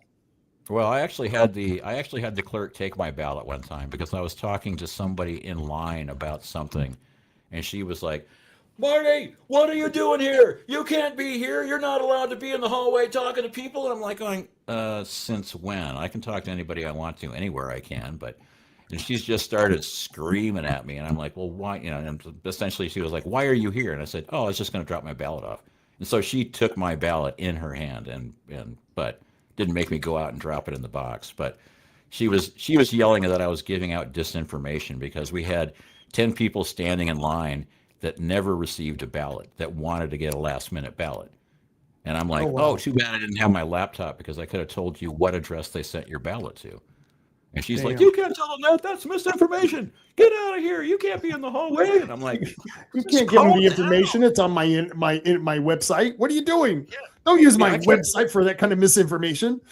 I can't give you the information I got from the Secretary of State because that's misinformation. Hold on. You're saying the information I got from the Secretary of State's misinformation? I don't get that. Richard, maybe and this is kind of off subject, but I was thinking about him because you mentioned him, Mike Neerman. And I know he had some different thoughts on election integrity. I think that was some interesting stuff. I'd love to talk to him about it, but he stopped doing the Northwest Observer, and I emailed him and asked him why, and he never got back to me. Is Mike okay? What happened? Do you know? As far as I know that he and Debbie split up, and Debbie is remarried now. So maybe there was a disruption to his life there, but I don't know anything more than that. And that may have nothing to do with it. Yeah. He's a good guy. He was the best damn legislature we ever had. Yep. And he was our first WLN trainee to rise to the legislature. So we're proud of that. That was cool. I loved it. He was kicked out of the only man to be kicked out of the Oregon legislature. He loved that title. He really loved that title. And I'll tell you what, the Republicans here who voted to have him kicked out, they never lived that down. I have still give them grief about that. I couldn't believe that they turned their backs on him. That was so shitty. I never understood if those people were not supposed to be there and there were state patrol people who were monitoring the perimeter. How did the protesters get that far? And even if they did get that far, Mike Neerman is not trained to stop protesters. Nope. You know, his opinion that it's the people's house, which I agree with, notwithstanding, he's not trained to stop protesters and should not have been expected to stop protesters. They completely threw him under the bus. Yes. He was J6'd. He was before J6ers, he got J6'd. Yeah, totally. Yeah, he was the J6er before J6ers were cool. So there you go. Yeah. I'm going to have to get him on the show. Maybe now that it's been a couple of years, he'd be more happy to talk about that. There were legal ramifications we had to worry about, but sure. Yeah, that was a fun time. Ivan Hawker. Hey, Ivan, glad you're watching. I've had my signature denied. Happened to have been the same year. I got both Democrat and Republican ballots. Ooh, hey, all right. You can so was the signature denied only on the Republican ballot, or was it denied on both? He's a bi-voter. Did you get a vote twice? Cool. Kinky. Vote early, vote often. Very kinky. That's my motto. Ivan's getting it from both ends here, the Democrats and the Republicans. Samantha says it's a public building and you pay the bills. That's exactly what we said. We pay the damn bills. Stocks Family Farm says, I love how conservatives and libertarians discuss complex issues while the left is just regurgitating hyperbolic talking points that invoke emotions. And that's always been it's always been their thing. And yeah, Richard, are you getting tired? You look a little tired there, bud. I just got your private message. I'm going to be exhausted for the next 3 weeks. Yeah, until this conference is over. But I'm in good spirits. Good deal. Anytime you have to pop out, just let me know. If you pass out, we can't write a mustache on your face like in the old days, if we were actually there. So I'll put one on the screen. Yeah, I could do. Actually, I do have to roll. I've got a guest staying the night tonight, and they're going to be here in a minute. So I'm going to have to roll. But I want to thank you, Bill. This is a great podcast. I want to thank you for having me on. I love it. I've been on twice now, I think, and it's always been a ball. So we'll get you back. I wanted to get Suzanne Gallagher on, but I didn't call her in time. And I thought that would be fun to have you on, Suzanne, talk about the old days and stuff. I mean, we go back a long time, the three of us. Oh, Suzanne's great. I saw her today at Taxpayer Association of Oregon. And she and Parents' Rights in Education is a co-sponsor of our conference. So we're really glad to work with Suzanne on that. That's very cool. Thanks so much for hanging out for an hour and a half with us. I mean, it was a ball. Entertaining evening. Yeah, I mean, it's like. Okay, well, you have a great rest of your podcast. Good night, and I want to thank all the podcasters for watching. And come to the conference. Take care. Come to the conference, and definitely, it's going to be a good time. Very good time. Let's get through some of these comments. Okay. Let me see. I lost my track here. Samantha says, talk him into running for something. I don't think Richard's interested in running for anything, if that's who you're talking about.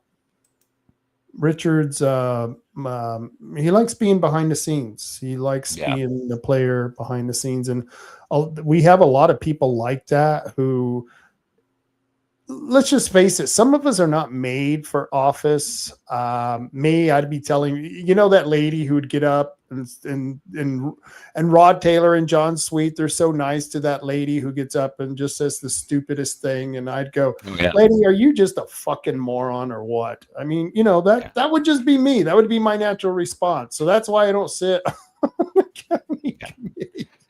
So, I'm the same way. I mean, I thought, a couple of times people go, oh, you ought to run for county clerk. And I'm going, are you kidding me? Can you imagine what, it's like, first off, I don't suffer fools gladly. And chances are I'm going to be dealing with nothing but fools from that point forward. Mm-hmm. And I have to be nice to them. And I'm like, no. I've worked long and hard to make sure I never had to be in a job where I had to suck up to anybody or be nice to anybody. I'm not going to start now. What's up, Ivan? I got your comment there. What's up, fellas? Yeah. What's up, Marty? Anything interesting? And then Stocks Family Farm says, hey, that was a great guest, and I agree. Very, very entertaining, and it sounds like a really cool event they're having, Western Liberty Network. Yeah. And, if I was in town, I would go to it because there's a lot of stuff there that I was kind of interested in. He was like saying, we're having sessions on Robert's Rules of Order. And I'm like, that's something I'd need to learn because if I'm going to be a PCP, and yes, I've signed up to be a PCP. So if I'm going to be a PCP, I got to learn Robert's rules so that when they go off on their weird tangents that are not following the rules, I'll know how to tell them, stop doing that and follow the rules. Yeah. That's the tricky part is you got to be able to do it the right way and follow and I can do that. That I don't have any problem with. My problem is like you said, being civil, being the civility I would have. And even my fellow commissioners, they were just sometimes sitting on the city council. All I could think is, why doesn't someone lean over and say, Madam Mayor, you're just a fucking moron. What can I tell you? It's this was the one thing that Samantha said that guy ought to run. She wasn't talking about our guest. She was talking about Mike Neerman. Oh, Mike Neerman. I don't think Mike's interested in running. Once he's done, I think he's just too.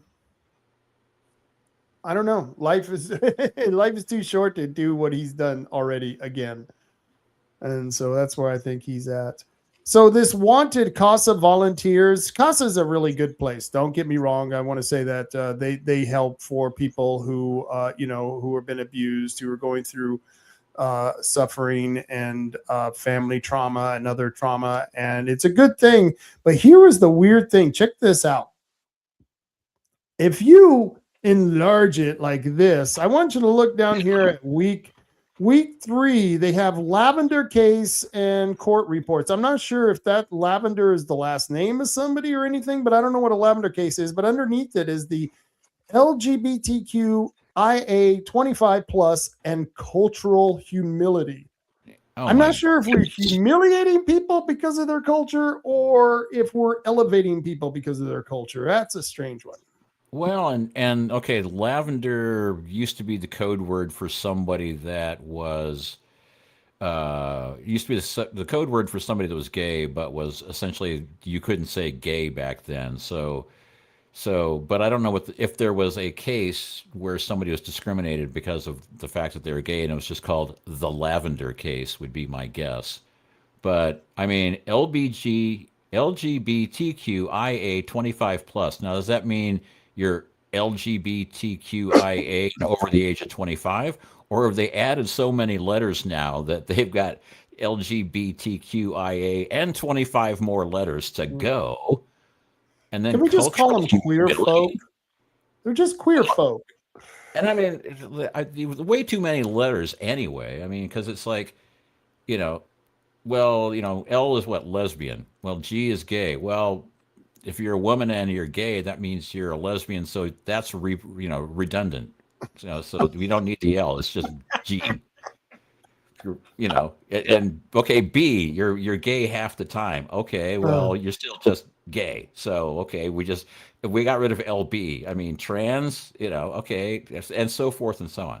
It's like the. But here's what makes me mad is I don't think bi guys and lesbians are probably two people who are like going to brunch together. I don't think all these people in this group are like people who'd hang out with each other. I don't know. I just don't see lesbians and bi guys hanging out because it seems like the competition, they're competing for the same animals. I don't know. It's just No, I mean, it's like having lived in one of those neighborhoods, let me tell you, the lesbian community and the gay guy community and the bi guy community, they're all like separate entities types of things where it's like it's sort of like if you're in a black community, they have people that are like, well, that person's not black enough, or yeah. I mean, I've lived in communities like that where it's like a black community, and they'll be talking shade about some of the other black members of the community because, oh, not black enough, or doesn't have the right black traits, and the same thing with there's like a lot of infighting in the gay community where it's like, oh, he's too much of a swish and he talks with a lisp. Why can't he talk like a normal person?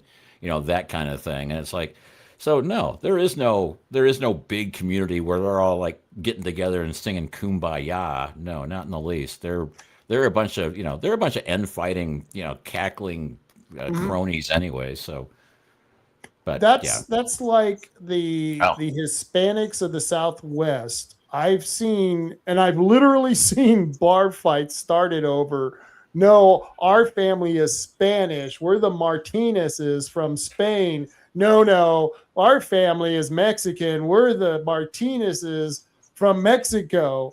And I've literally seen people battle out over things like that. Yeah. You're like, really? Battle it out is like, yeah, you're a mestiza. You're the actual like indigenous people as opposed to these Spanish jerks and these half breeds, And it's like, yeah, I'm from Spain. I don't care. Colonizer. Yeah, colonizer.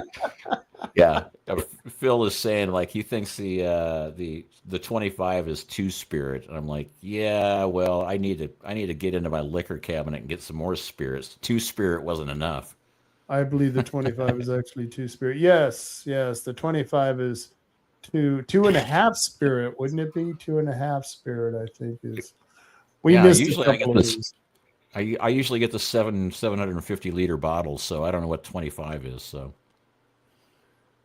Stock Family Farm says my main Coos County concern is the homeowners on Church Road is trying to make the road private. We can't go to our church. We've been to court like 7 times already. I thought the county made that a county road. I thought the county has decided, because that's a historic church, that they were going to make that a county road. I don't know. I need to find an update on that. I don't know. We that's been going on for so long. This has been going on like 4 or 5 years. Oh, really? Yeah, I don't know anything about it. Some guy put up a gate, wouldn't let people in to see their dead relatives and go to church. And then the people who go to church and want to see their dead relatives were pissed off at the guy who put up the gate. And then there was all these different back and forth. And it was like, one of those things.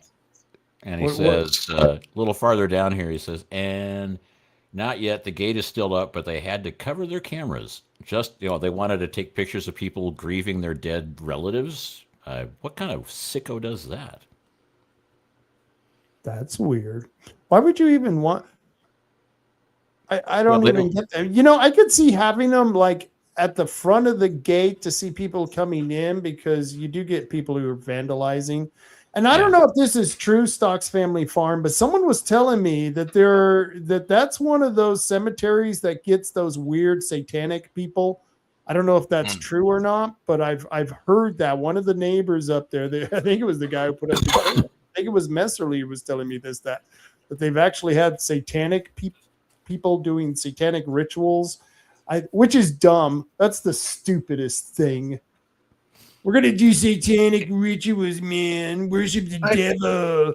It's like, really, no worse. Dude? It's no worse than going to a Quiet Riot, AC/DC, or heavy metal concert. It's like, dude, or going to a rave. So it's just another way of like, okay, so they're having a satanic thing at a graveyard. Ooh.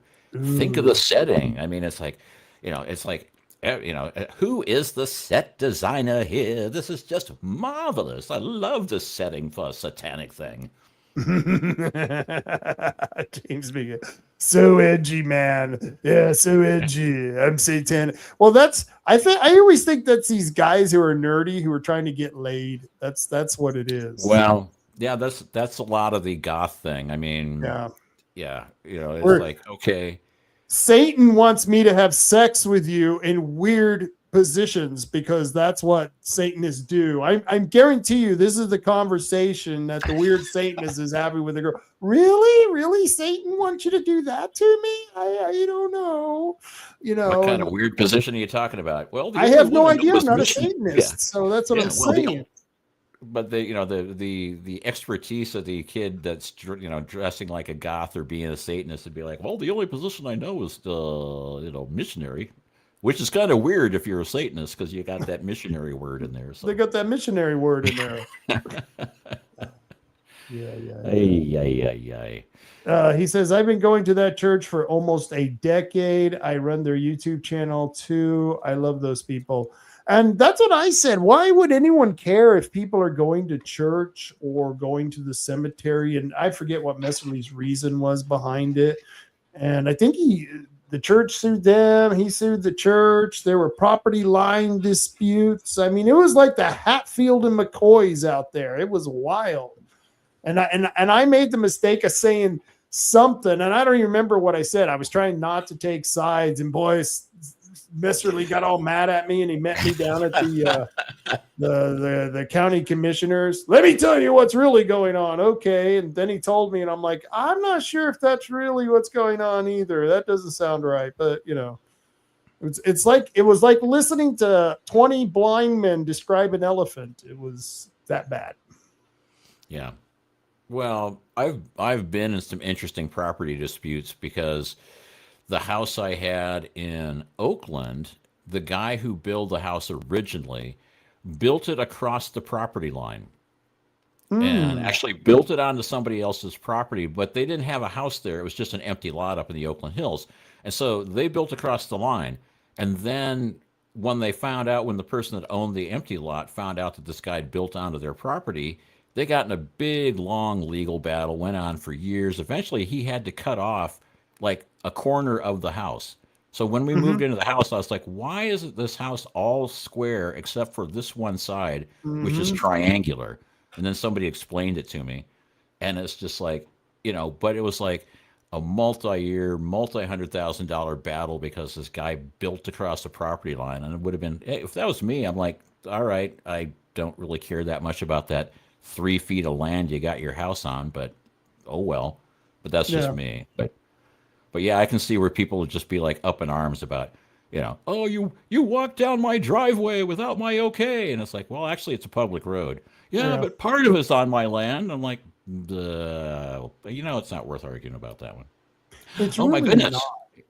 Bigfoot is in Bandon. So this is the funniest damn thing. I don't know if you've been watching Rob from Base and Tackle. And, yeah, well, he posts some of the coolest stuff. He posts these pictures, like, and he'll put he'll call moose. What does he call moose? Like, oh yeah. Oh, I saw it was like muskrats with moose heads or something. Yeah. He's always he purposely calls them different animals, and then people go off on them, and it's so funny that people go off on them. And so I started putting Bigfoot and all the old historical photos that I see. And so how's that Olive Garden doing? Yeah, I need an Olive Garden. That's the other one. So we'll probably get one in Bandon because they were pulling out all of the inside, the guts of the Rite Aid that used to be out here next to Ray's. Oh, yeah. So they were pulling all that out. And that's going to be real interesting. And Bandon's having a big hubbubaloo. Is that what that says? Hubbubaloo? Hullabaloo? Hullabaloo. I can't spell that. I probably shouldn't use that word. Yeah, so, well, I can't spell it either, but I can say it. Can you though? Well, I'm pronouncing something, and it sounds like I'm pronouncing something.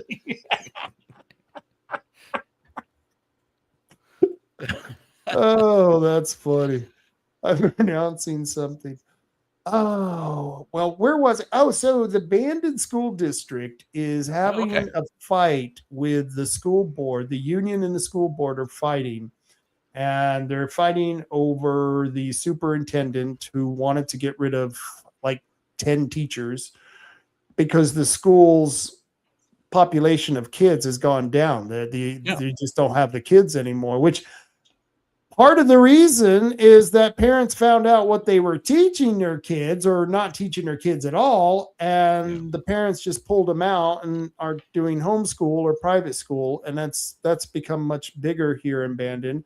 And so they're losing funding, and they're going to have to fire teachers. And the teachers are upset about this because they don't realize how the world really works. I mean, anyone who has a business, I know several businesses who are going through pains right now who've laid off people. I know people who've been laid off from even big industries or bigger businesses. And so it's just strange what's going on there. So they precipitated their own downfall. I mean, it's like Oregon is like what 48th, 49th, 50th in the nation in schools, somewhere way down at the bottom.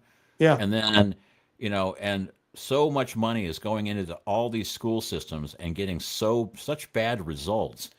And it's because, 80% of that money is going into administration and BS stuff now, as opposed to actual, teaching and infrastructure and, and the basics, reading, writing, arithmetic, and all that good stuff. It's like, when I was going to high school here, we had band, we had jazz band, we had choir, we had swing choir, we had wrestling, we had cross country, we had, basketball, we had football, we had all that stuff going on, and we had a pretty much packed high school. Well, for Bandon, I mean, like 40 to 50 people per class. Right. But, and all the teachers were, very well principled and very well disciplined in what they taught, and they wouldn't put up with any crap, and you certainly couldn't get away with any of the stuff you're getting away with nowadays. And now it's like, when you find out what kind of stuff they're learning and the fact that all the stuff they're learning is not making them, set for real life. Real life is you're going to have to make hard decisions. You're going to have to be able to solve your own problems. There's not going to be a safety net in the safe room everywhere you go. Suck it up, buttercup, figure it out. But the whole point is that, I mean, everybody's doing homeschooling because why would you send your kid to that school? It's gotten to the point, and I don't know if in Oregon if they have vouchers, because I know in some places if you don't want to send your kid to school and you send them to a charter school, like in California, you can get a voucher that would essentially say this is how much money the kid would have been given to go to the school district in their area. So here's a voucher so you can go to a charter school someplace else or in that area. Yeah, Yeah. the money should follow the kid and let the parents decide where they want to send their children. And that would help the people who are secularists, who don't want religion, and religious people who do. And that's one of the major factions. And, there's others as well, people who are all for the vaccinations and people who don't want vaccinations. Well, let's separate those kids if we have to. And one way is to, instead of having maybe all these large schools, maybe we need smaller schools that are more individualized to the kids who are going to the school. I truly believe that the free market would provide a more custom, more form-fitting product than what the government is doing in education, and you would get rid of that indoctrination bullshit that they keep pushing. Well, I know when the Department of Education came into being in around 1978 or so. Yeah, it was the United States was #1 in the world in education for for children under the age of 18, #1 in the world, and now we're like 24th. And we went from a somewhat budget to multi-billions of dollars being wasted on teachers and administrators and DEI programs and and all sorts of stuff that has nothing to do with teaching a kid how to balance the checkbook or fix a car. I mean, when I went to high school, it was like we had a shop class where you learned how to fix a car. We had classes where you'd be working with FFA, Future Farmers of America, where you'd actually be working on farm equipment, and you'd be doing things where you're running table saws and you're running, sheet metal benders and things. So we had kids who had missing fingers. Damn it, they were workers. Yeah.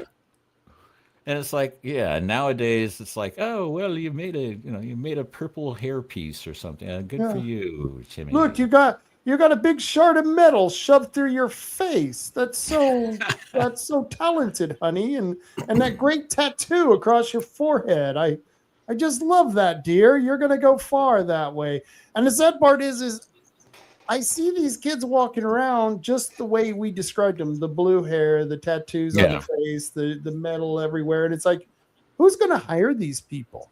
I mean, I wouldn't hire these people. I mean, you walk in the door and you got that on your face. To me, it's like you might as well just keep walking. Yeah. That's sad. That is sad. My Stock Family Farm says my kid is the best private school in Coos County because of the weird LGBTQ, all the other alphabet letter there. Stuff. She's 7 and writes cursive, learning Spanish and plays 2 instruments. And wow, can you imagine? And I bet they have a lot better ratio of teacher to student, and they don't have any problems with the students misbehaving, because if they misbehave, they get kicked out. And of course, the parents who are paying for it are going to make sure their kid doesn't misbehave. That's not happening in the schools. In the schools, you got several kids who will misbehave, and they can't do anything about those kids. And the kids who are trying to learn, who would be achieving, don't, because of the few who are allowed to be. Well, they have a right to be here. They have a right to be an asshole. Oh, the right to be an asshole law. I didn't realize that, because when I was a kid, I didn't have that right.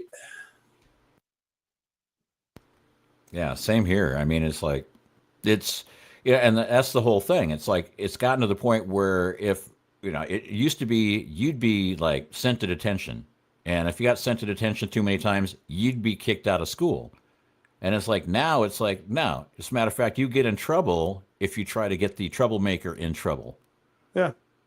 And it's like, well, that's not teaching a very good lesson, where it's like you can get away with anything and there's no repercussions, which does what? Does it teach you to make sure that you don't do something wrong? No, it says my bad actions have no repercussions. Therefore, I can get away with being a bully. I can get away with pushing people around. I can get away with physically assaulting people. I can get away with being a boy in girls' sports.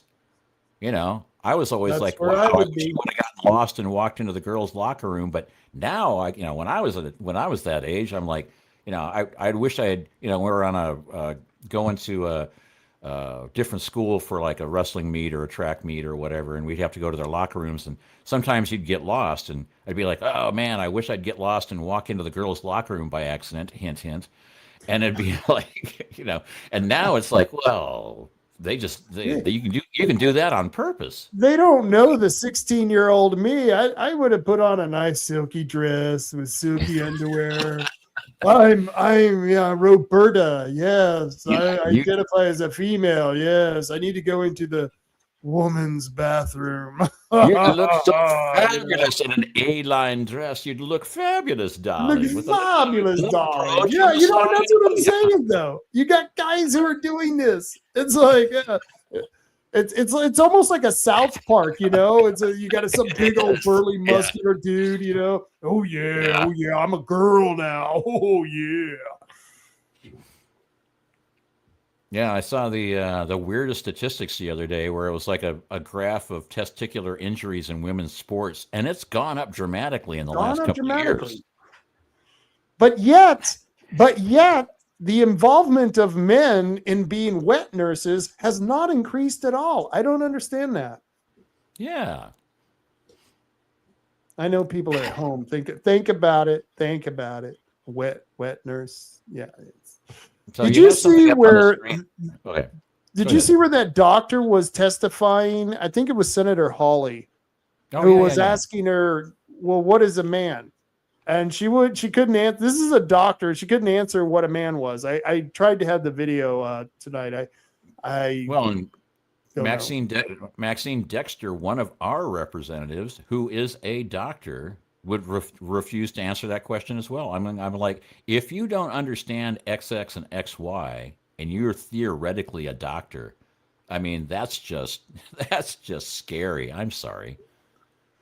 So we're having a Super Saturdays. Yeah. The fourth Saturday of each month, and I'm going to try to do this. I think I'm going to try to get people there every Saturday for the fourth Saturday of the month. It shouldn't be that hard because we got a lot of people active now, and this should be pretty fun. I think we should do that. You'll be back when? Hopefully coming. I don't know exactly yet, but I think I'm shooting for end of February, start of March. I kind of want to get back before there's a deadline, March 10th, for things that will go on the ballot for November, if I remember rightly. Or maybe it's like March 10th is the deadline for the May primary. March something, is the deadline. Yeah, March 10th is the deadline for the May primary. I was going to be pushing for some ballot initiatives, so I want to get back to jam some of that stuff. But anyway, so Scott's Family Farm. Hold on, before we go any further, I got to address this comment here. He says, "I'm the poorest parent there, I think, but I'm doing what I can for my kid." And this is something a lot of poor parents have to go through. Parents who don't have the privileges, any opportunities that maybe the upper middle class have to send their kids to better schools to get better education. And I know my grandmother, she worked for the church, cleaning the church as a cleaning lady to put my aunts and uncles through Catholic school. And I know it was embarrassing for them because, well, there's cliques in churches just like there's anywhere else. And there's the rich Catholic kids who used to give them crap because we all wore the secondhand clothes. We all had secondhand shoes, and we didn't have the best of things. And it was really, really hard. But she did it. My grandmother did it. And she was, she worked her butt off, and she had several kids, and she did this back then. And my grandfather worked as well. And, I was lucky. My parents, they did a little bit better than my grandparents. And so, but I went to public school. They didn't send me to private school, which I don't know, which was a good thing or a bad thing. In the 70s and the 80s, you actually got a little bit of an education back then.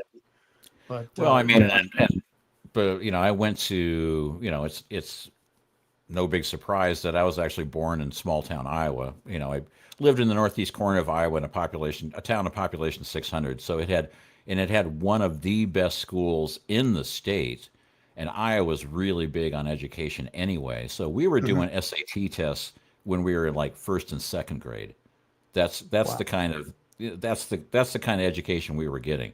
And everybody, I mean, we were getting like, you know, band and choir and, you know, other things when we were in grade school that, you know, most people don't even get when they get to high school. So, you know, and then it's like, yeah, it was a public education in Iowa is like, yeah, that's really good stuff.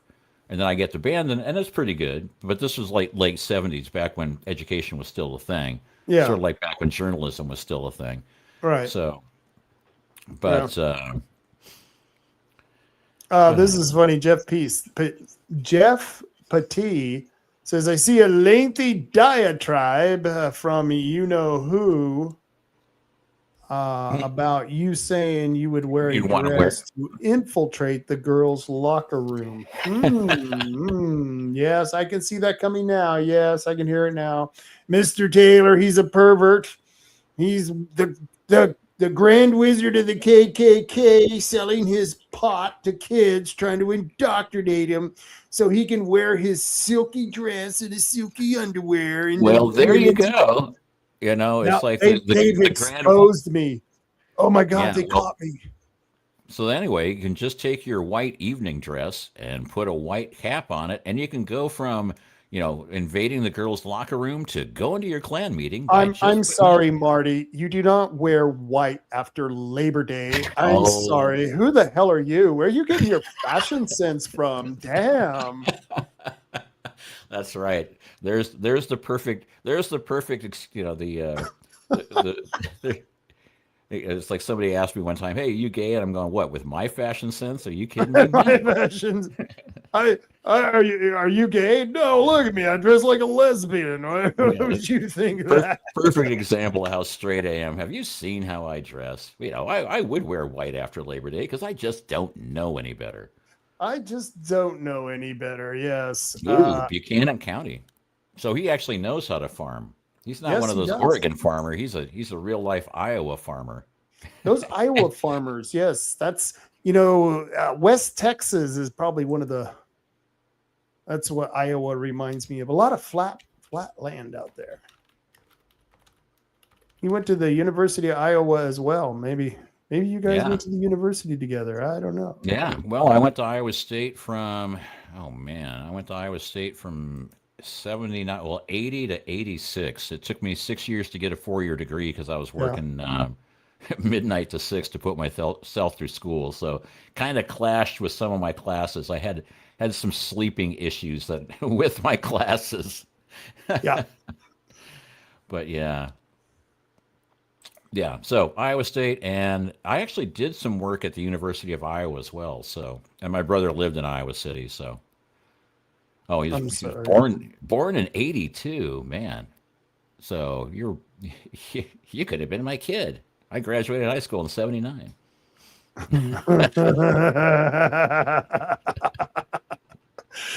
Oh, that's sad, boy. You know, the nice thing, Marty, is I got my hair cut the other day, and it's you know how in Bandon we've got Mark here from Mix, but he's really busy. He's like, you know, it's hard to get a haircut from him. You have to make an appointment, and the guy in Coos Bay up at the Newmark Plaza, he's getting walk-ins, and I got to give him kudos. Gosh, I can't think of the name of his barbershop now. I will find that because I got to share that on Facebook. I want him to get plenty of business out there because he's really good. As you can tell, I just got the fancy haircut. You look fabulous. Well, I remember we were there one day. Yeah, we were there one day, and you said, well, it's pretty slow. I'm going to go get a haircut. And I'm like, really? You do that? You just kind of, I'm just going to go get a haircut. I never just like go, I'm going to go get a haircut like right now. I'm like, well, especially when I'm working with Mark, it's like you got to call days in advance anyway. So yeah, that's the problem. I need a haircut when I need a haircut, and not when I got to make an appointment. You know what I mean? Yeah. He says, my whole family is still in Iowa. We're all still in Iowa. So I wonder what brought you out here, Stocks Family Farm. Maybe if you could answer that, I'd be curious. But we are still having that event, Coos County's Turning Point. And folks, if you have not gotten your ticket, you need to the QR code right here. If you put your phone on that, it will take you to the Eventbrite ticket purchase where you can buy the ticket for like $7.20, something like that. And not very expensive. I mean, you can wait till the last day and get them for $5, but I don't know how many tickets are going to be left. She said she stops the sale at 500 and then she'll resell the remaining 700 at the door, but we've got 60 reserved and I may have to kick that up to 100 because we're giving that out to all the kids at Riverview High School, Christian School. We're going to give all those kids there a free ticket to this show. Yeah, which is cool because, and I thought it was interesting that the Egyptian basically says, okay, we seat 750, but once you get to 500, we'll take care of the last 250. So yeah. I thought that was interesting. But 500, that's still a lot. 750, that's that. I mean, and this has the potential, she said, of being sold out because she says we had such a huge early ticket sales.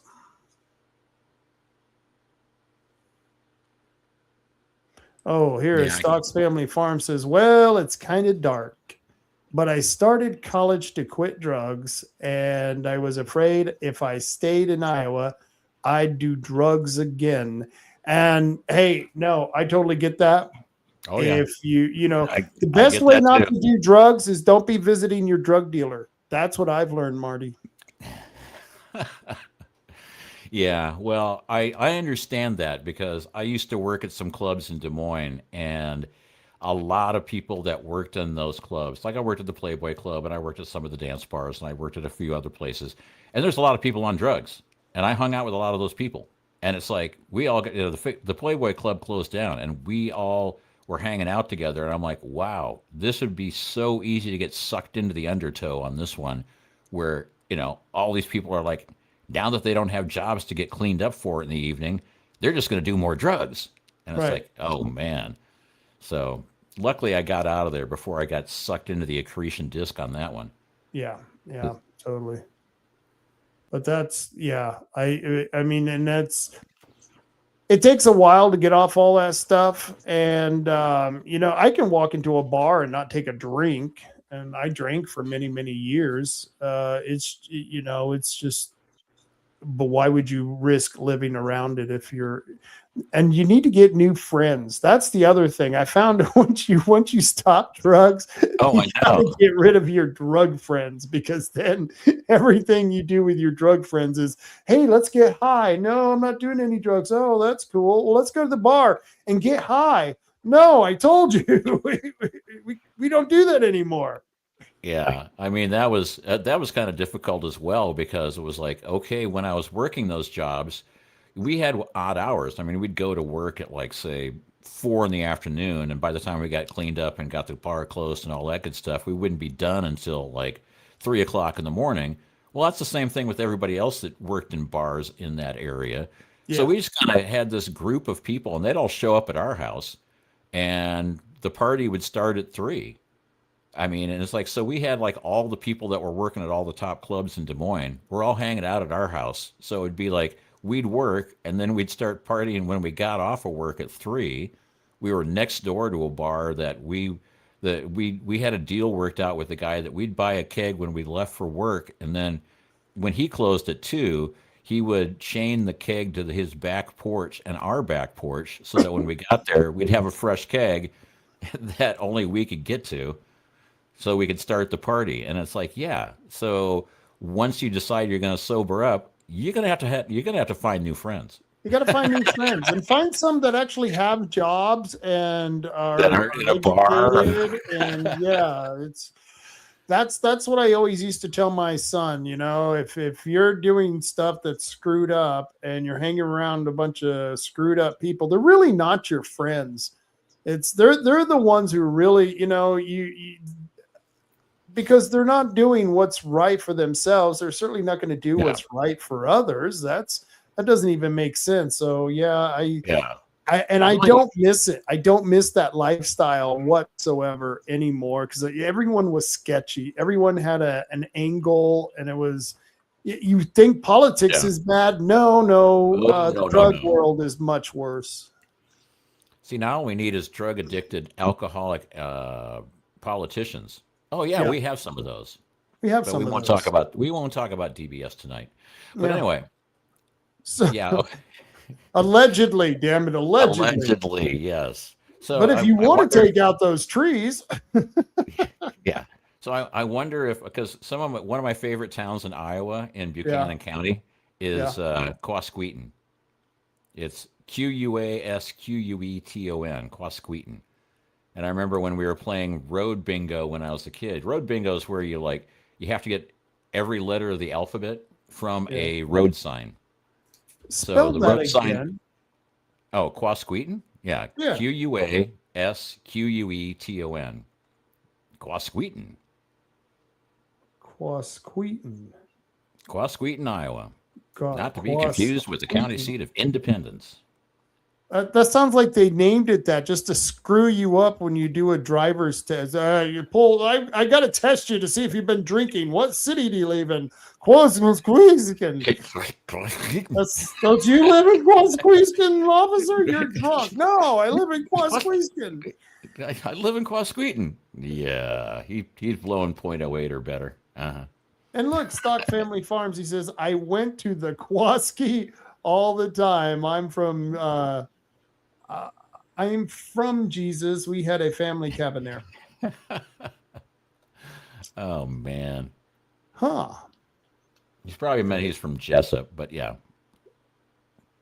Well, I don't think he's from Jesus. There's a town named Jesus in Iowa, and it really wouldn't have surprised me. That's very faithful people. I was going, wow. I'm surprised there isn't. Actually, no, it would probably be they wouldn't name it Jesus because that would be, That's kind of that may not be right. That may be using the Lord's name. But I'm guessing he's meaning Jessup. Jessup. He does. I'm from Jesus. That tells you. Jessup. Yeah, Jessup. There we go. James McHenry, if that's really who you are. I know exactly what you're talking about when drug addicts talk about drugs and doing drugs. I hear it all the time when they get released from jail. And that is a problem. Once again, they send people to jail. Well, who are they going to associate in jail? Well, the criminals. So that's the huge problem there. Oh, did we lose Marty? No, I was just looking at my map going, my Iowa map going, hold on, where is Backbone State Park? I forgot. Anyway, moving on. Moving on. So if you're having problems with those trees in your yard, say that they've overgrown, they've got limbs hanging over the eaves of your houses. You don't want a liability. You don't want that liability over your garage or hanging over your neighbor's house. You don't want that problem. And taking out those trees might leave you a beautiful view. Well, you know who can do that for you?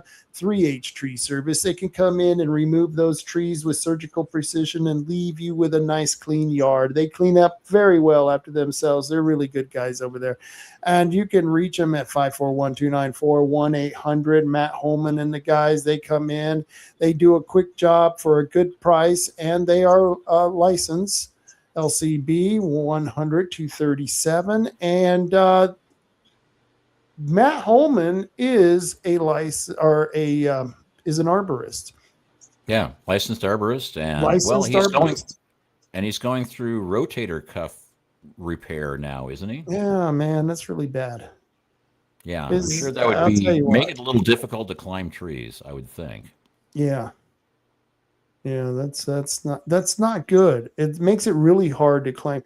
Yeah, and he's going to have to learn to shoot with his left hand. That's the real sucky part because, But you can reach him at 541-294-1800, or you can find him on the Facebook page of the same name. And, of course, Tom and Giggs. 541. 888-4660, 541-888-4660. Tom and Gigs. If you need a car repaired, that's the place to go. Not only do they repair cars, but they do tune-ups. They'll tell you if your car is ready to go if you're going on a big road trip or something. Or if you want accessories, if you want like lift kits, or you want like, special things in your performance, for performance accessories, they got it. But not only do they have stuff for real cars, but they have the greatest RC selection out there. They have RC cars. They have RC. That looks kind of like a drone. There's an RC That was a car. drone. Hey, get a drone. And so This they have is RC cool. cars. Yeah, they have RC trucks. And I thought, these are kind of dinky little things. Oh, there's your RC boat. It's the recoil too for all your RC needs. And it's not a helicopter. It's the Hero Copter. So there you go. It's all the rage RC. And Volatar X. It flies like a drone with stunt features. Ooh, So that's yeah, cool. you can get your car fixed, and you can get RC cars and RC parts and more Hero Copters. I always wonder if that's a translation issue. And then So- you got an RC airplane as well. If the Hero Copter, that would have been cool as kids with G.I. Joes. Oh, I know. That would have been really cool. Yeah, boy, we were born way too late. Yeah. I had a it wasn't an RC airplane, but I did have an airplane, one of those small airplanes that you could fly by wire. Yeah. It was just kind of hard to keep the single piston engine running very well, but oh well. we had the little RC cars, but trying to keep the batteries in them put the family into bankruptcy. Yeah, back before rechargeable batteries was a thing. It's like, yeah, I need to go get like a pallet full of D batteries. yeah. So anyway, Beautiful stuff there. And they got tannerite. Tannerite. Yeah, they have tannerite, but you must be 18 years of age or older to purchase tannerite. So make sure that you're old enough to buy tannerite so you can blow up your RC cars. So you can blow up your RC cars. And Herbal Herbal Choices. Yeah, and I'm not an owner of Herbal Choices. Those leftists, what a bunch of weirdos. I mean, if people knew the good things that the gentleman and the lady who own Herbal Choices, if they knew all the good stuff that they do, they would just shut themselves up and turn their head in shame. And it's really sad that businesses who are trying to support conservative values, who are trying to support free markets, who are trying to support those types of things, and I tell you right now, and people are out there, Marty, going, well, Rob, conservative values, that doesn't mean promoting marijuana. Well, let me explain something to you guys out there. They're not giving you the medicines, people our age, the medicines we need for the pains that we're suffering, for the joint aches that we're suffering from. And one of the best anti-inflammatories out there is CBD. And you're able to get the CBDs with the THC in gummies at Herbal Choices. And I can tell you right now, when your back is killing you and you have nothing else to turn to, those gummies are great. I don't know if you've tried the CBD, because you can get them without the THC. I don't know if you've tried that, Marty. Have you tried the lotions? Yeah. No, I haven't yet. But I noticed that when we were driving around, it was like, they would be like, and let's stop at this place so we can. So if we're going to be in this car for 4 hours, we're going to need something for our back. So you guys would stop for gummies. I'm like, well, that's all the, that's all the advertisement I need. If you guys think it works, and it does work for you guys, and I'm like, okay, when I get there, I will check it out. At some point. It's not bad. But Herbal Choices for all your herbal needs, and the herbalchoices.com website is where you can find out more. You must be 21 years or older, and they will ask you for your ID just by walking into the building. You can't even go in the building unless you got an ID. Some guy said, well, I'm not buying anything. This is funny. We walked in the store the other day, and this couple came in, and he forgot didn't have his license, and he thought, oh, I can get away with being here. I'll just have my old lady buy it for me. And no, he got kicked out, folks. You got to have your license. Wow. This is very important. And this goes back to what I was saying before. People under 18 should not be smoking marijuana. And anyone who's smoking marijuana with people under 18 or giving pot or any kind of drugs or anything that's harmful to them, you should be going to jail. For very long periods of time with bad people who are going to do bad things to you. That's just my philosophy. Yeah. Well, if there were, the jails and the legal system that would handle that, then okay. Yeah. But anyway, it just doesn't exist. It did in our day. And you can find out, or you can go to these convenient locations. 5 Charleston, convenient Coos locations. Bay, Bandon, North Bend, and Reedsport. That's right. 5 convenient locations for herbal choices. Charleston, Coos Bay, Bandon, North Bend, and Reedsport. And I've, as a matter of fact, you were talking about the have to have an ID to be in there. I was surprised by that as well, because I walked into one of those places with you. I actually walked into the Coos Bay one because we were trying to figure out how to get into the freaking parking lot. And it was like, so I walk in, just because I'd never been in one before, I walk in and I'm like, could we see your ID? And I'm like, no, I'm not buying anything. They're going, we don't care. Got to see it. And I'm like, okay, fine. Here you go. I mean, I am over 21 by, 40-something years. Oh, yeah, so. by a lot. I know. The booze is the same thing. Can I see your ID? Really? Yeah, Dollar General. I want to buy a pack of smokes and a 6-pack of beer. And they're like, got to see your ID. And I'm like, when do they change the drinking age to 65? I mean, what the hell? I know Oregon sucks, but let's lay off, man. I know, way off. Yeah. Abstinence. You guys got problems out there? Try a little abstinence. Yeah, just abstain. Don't do it. Don't partake in those bad vices. I got quite a few of my own. And of course, Oregon Firearms Federation.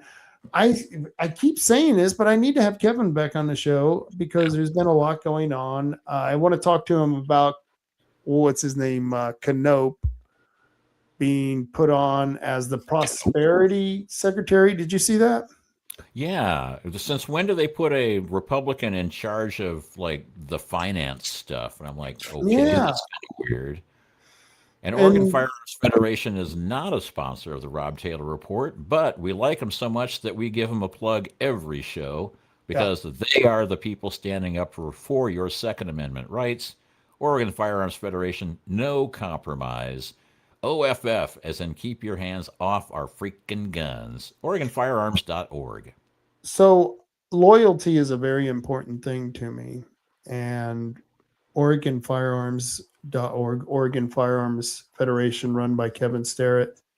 They were the organization who backed our Second Amendment Preservation Ordinance and then our Second Amendment Sanctuary Ordinance. And it was only Oregon Firearms Federation for the Second Amendment Preservation Ordinance. Gun Owners of America jumped in for the Sanctuary Ordinance. And then they used the Sanctuary Ordinance that we had here in Oregon as the template for their sanctuary ordinances that they hand out to people in other counties who may want to pass it in their county if their state allows initiatives. But Oregon Firearms Federation has stood by gun owners more ways than one, and they spent a lot of money fighting a lot of these court cases. And that's why I always have Oregon Firearms Federation on here. I always will. They're a great group. I don't know how long they're going to be around. I don't know how long they're going to be able to hang in there. And once we lose these guys, I don't know what we're going to do. It's going to be a sad day for gun owners. But, I guess we'll figure that out when we get to it. Bandit Gun Club, not my sponsors, but I encourage everyone to learn how to use their firearm. I shouldn't say weapon. That wasn't correct. They should learn how to use their firearms at banditgunclub.org and TaigaSportsPark.org, both good places to go and hone those firearm skills. Coos County Neighborhood Watch. This is such a cool group, Marty. Have you gotten on to these guys yet? Well, when I'm in there, I mean, I saw that James McHenry is saying I was a snowbird. And I'm like, well, no, I'm not so much a snowbird. I'm a rainbird. But I'm actually a guy who, because he says, oh, you're in Oregon only half the time. You're a snowbird. I'm like, no. I'm a rainbird. As soon as it starts raining, I leave. But it's actually, it's more along the lines of, I've been married for 25 years. I kind of want to keep that, so I go wherever my wife tells me to go. To be honest with you, but when I'm in Bandon, yes, I pay attention to Coos County Neighborhood Watch. So that was a long way to get around to saying yes, I do pay attention to Coos County Neighborhood Watch. So that was, they had that murder suspect. It was so cool how they really had that dialed in of what was going on with that murder suspect. I was very proud of how they're very professional on a lot of their stuff that they're doing. And it's cool to see that, because you get a lot of garbage on Facebook, and they try to make sure that the news they're putting out came from solid sources and has been verified. And I know they work really hard to do that. I know Samuel Adams works really hard to make sure that happens. And they do that on purpose, because, you know, you live and die by your reputation. And there's a lot of groups out there who put out a lot of rumors and nonsense and cause a lot of problems, like telling people I'm giving pot to kids to indoctrinate them to be, I don't know what, but, you know, go to Turning Point. That's it. That was it. My great plan. I don't even know. And you're wearing a white dress and a pointy hat because you're the KKK pot indoctrinator for Turning Point. Yep. That's it. They're going to play this clip now, Marty. I know. They're going to go, see, we told you so. We gotta quit. We gotta quit giving them sound bites. It's just like, yeah, okay. Yeah. I don't think they're smart enough. But if they are, cool, good for them. I don't care. Coos County Citizen Council. That's Chris Castleman, and I think he said he'll be doing one this Wednesday. And on Thursday, January 22nd, at 7:00 in the North Bend Library, we have a Republican meeting. That's right, a Republican meeting. Ooh. And I think Chris said if we had a quorum, that means that if we have enough of the executive board there so that we can make votes, we're going to go ahead and do that, with or without the chair. Wow. So that means I might actually get appointed to be a PCP? Well, I don't know. I wouldn't say that. Yeah, don't get your hopes up there, kid. I know. So talk about alliteration. You know, Chris Castleman, Coos County Citizen Council. Cool. He should have made those all with KKK. They would have loved it. Yeah. Yeah. So if I run for clerk, should it be Kuhrt for clerk, spelled with a K? Cool. Kewl. KKK. Kuhrt for Kirk. Kuhrt for clerk. Cool. I don't even know what is that stand? Ku Klux Klan, right? Yeah, Ku Klux Klan. Yeah. What the hell does that even mean? Well, it's a clan of Ku Kluxers, or no? Wait, that was like a TV show for kids in the 50s and 60s, wasn't it? Kukla, Fran, and Ollie. Yeah, Ku Klux Klan and Fran and Ollie, or something like that. Kukla, Fran, and Ollie. I remember that. Fran and Ollie, yeah. Yeah. But if you remember that, you're old. Well, I think we've established that one. So Kukla, Fran, and Ollie. Nobody knows what the hell we're talking about. Yeah, I know. Somebody made a comment about, I was making a comment about Captain Kangaroo and Mr. Green Jeans, and I got a blank stare, and I'm like, wow, I am aging myself out of cultural references now. So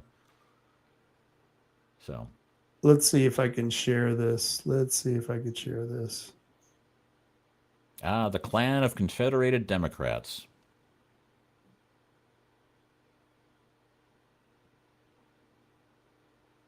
What are you trying to share? My Kukla, Fran, and Ollie. Hold on, I got it. Repulse. There you go. You packed my hat? How could you? Very simple. You just put a little tissue paper on the top. Okay, that's all I can play, or YouTube will kick me off. Yeah. Well, I used to work on a kids show at WITV where they had a very similar thing with the Katrina the Crocodile. So it wasn't Kukla, Fran, and Ollie, but it was Katrina the Crocodile. And the little thing is like, hey, what are we going to do? Let's play a cartoon. Hey, let's play, Mighty Mouse. People don't realize that because I don't know, that wasn't as popular as like Captain Kangaroo or Mr. Rogers, but I watched that every damn morning. I remember getting up as a kid watching that, Kukla, Fran, and Ollie. And I remember even going around saying that as a kid. That's how I knew the name when you said that, as soon as you said that. Wow. Taking you back, man. Though I had my kid watching Puffin stuff. We were doing Puffin stuff. And not the kind of Puffin stuff we did in the 70s. This was the actual Sid and Marty Croft. Sid and Marty Croft. Talk about somebody doing acid and then creating a kid's show. That's probably the best example. I mean, HR Puffin stuff. Where to go when things get tough? HR Puffin stuff. And yet you're gonna. This is hilarious, Marty. It's cleaner to watch that show than the Scooby-Doo Today, where Velma has a lesbian affair with the lady who is getting ghosted by the guy in the ghost costume. I never even knew their sexuality up to this point until I watched this new Scooby-Doo. And now they've got a lesbian Velma. And I didn't really want to know that. I mean, we all suspected it. I mean, that sweater she wore, that was total lesbian. The glasses, the bowl haircut. I mean, we got it. I mean, that was back in the days when you weren't sexualizing your kids until they got to till they got to the hormonal imbalance stage. You weren't like jamming sexuality down an 8-year-old's throat, which, probably a bad way to say that one, obviously, but yeah. James says it's a cardinal sin not knowing who Mr. Rogers is. And a lot of people don't know who Mr. Rogers is. It's a beautiful day in the neighborhood, a beautiful day for a neighbor, would you be mine? So you're going to miss the biggest event of the year, buddy. I know. This blows. And if you guys haven't got your ticket yet, I'm telling you, this is going fast. I believe this is going to be a sellout event. They were really impressed with us in Portland. They go, well, how many people do you think you're going to get? And I go, well, the theater manager said probably anywhere between 500 and 700. He goes, Rob, no, really, how many people do you think you're going to get? And I go, she said between 500 and 700. We've sold almost 380, 400 tickets. Yeah. What's the problem, dude? Yeah. I mean, it's 13 days to go, 2 weeks to go. And, just point your QR decoder to that QR code now, and you too can buy tickets. And it's coming up 7 p.m. Thursday, January 29th at the Egyptian Theater in Coos Bay. Maureen Mo Bannon will be there, along with Nolan Crombie and Lincoln Cesarez is my best guess. I'm not sure if it's Cazares or Cesarez. I'm not sure either, but I'll find out. And this young man here, if you guys want to see a really good interview with this gentleman, I got to interview him a couple of days ago, and I'm trying to find that. Of course, I can't find it when I need it. But it was on the Monday Rob Taylor Report, which you can find on Rumble. He has every show on Rumble, so go look for Rob Taylor Report on Rumble, and you can look at all the past shows. But last Monday, exclusive interview, Brandon Hart, and it's on the Rob Taylor Report. Yeah, that was a good one on Monday, and it's PG. We don't have any of the curse words out there, and so we're encouraging everyone to come out to his show on Friday, January 30th. This is free admission. This is going to be a blast, folks. Yeah. Like I said, we're going to have bales of hay. We're going to have peanuts all over the place. You love peanuts. We're going to have peanuts and popcorn. We're going to have sodas out there. And of course, Elkhorn. If you want to buy some really good sandwiches, they got some good stuff. They got some really good stuff at Elkhorn food truck will be there. You got to pay for the food from Elkhorn, but the concert is free. As a matter of fact, I told some of my neighbors who are country fans, and they're like, "Cool, going." So we can only fit, I think it's 400 people in the building. Wow. I'll have to go over the contract and see that. So folks, if we get 400 people, which once again, there's a good chance we can do that. I've come close. I don't know if I've gotten 400 people. Oh, I think we did with that Jim Belushi concert. I think we probably got 400 people in there. Okay. Have you ever been there when that place has been crowded? No. Really? Nope. I can't honestly say I've been there, period, to be honest with you. Wait a minute. You've never been to the North Bend Community Center? I've been to the Egyptian. God, we're gonna have to have a concert. I actually did a show there once in high school, but anyway. Oh, well, then there you go. It hasn't changed one iota. Probably not. I think it's gone in reverse. Yeah, I think I was in a production of West Side Story that played there. I was also in a production of The King and I, but it wasn't at the Egyptian. Yeah. Anyway, enough of my fine thespian career. Thespian career. He was a thespian. He likes women. Master thespian. I thought you liked women. I do, but you said you're a thespian. Okay, actor. Is that better? Actor. I know, huh? So this is going to be cool. Free concert with Brandon Hart. I hope you all join us next week. It's going to be a wild Friday night because I'm going to try to get Brandon Hart on the Friday night rant. I think I'm going to try to get him on here. I'm going to see if even Dane will go on. If not Dane, I'm going to try to get Joshua Michaels on here. That'd be fun. Well, if that's the case, then yeah, I'll join the show, but I have a sneaking hunch I'll never get a word in edgewise because I know how Dane works. Yeah, but there's no work to it. You just let him go. You just go. I mean, we gotta have a battle with just like have Dane and Ben just do a show. Like we're theoretically moderating, but it's like you just wind them both up and let them go. Let's see what happens. And 3 hours later, we're going, and thanks for checking in. 3H tree service. Into our commercials and go, wow, we didn't have to say one single thing for 3 hours. 3 hours, at least. At least it would be 3 hours. So I don't know what we'll be doing for the rant. Maybe I'll have to rethink that. And of course, Monday, I'll be on regular time, regular bat channel. I want to thank you all for joining me. Marty, is there anything you want to tell everyone? Not really. I was going to read this quick article, but then I thought, that's okay. We're already 2.5 hours into it. It's basically, let's see if I can add this to the stage and make it readable. Ooh, nice. I don't know if I can make this readable on there or not, but I can go ahead and read it. And basically, it was an article by Todd Chase that kind of explains the modern liberal mind. And says, what you're seeing inside the modern liberal mind is not independent thought. It is a projection stacked atop of a projection until it becomes a world view. Everything they accuse the others of is exactly what they are doing themselves. Fascism, hatred, authoritarianism, extremism.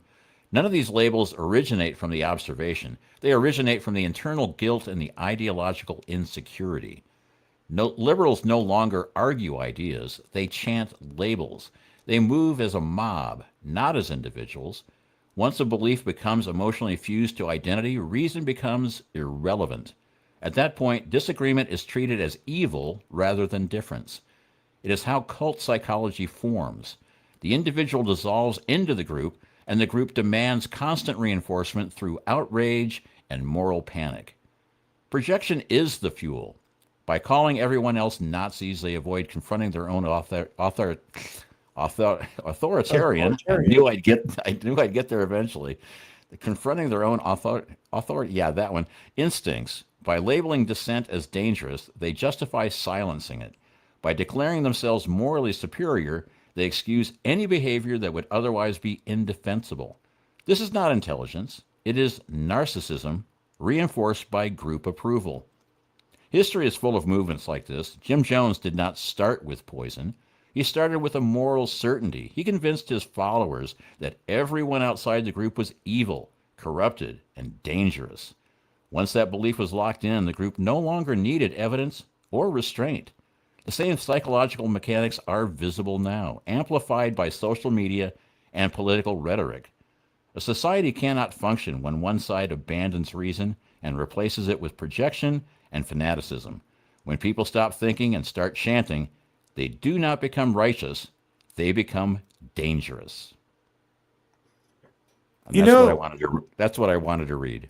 It's funny how people, because that's collectivism. What the scare of collectivism. It's the mob against the individual. It's I think I explained it well with that meme I put out. Collectivism is the mob, and you, and individualism is you, and it's the mob against you with collectivism. And but communism, collectivism has failed everywhere that it's been tried, and yet nobody has retried the Jim Jones thing.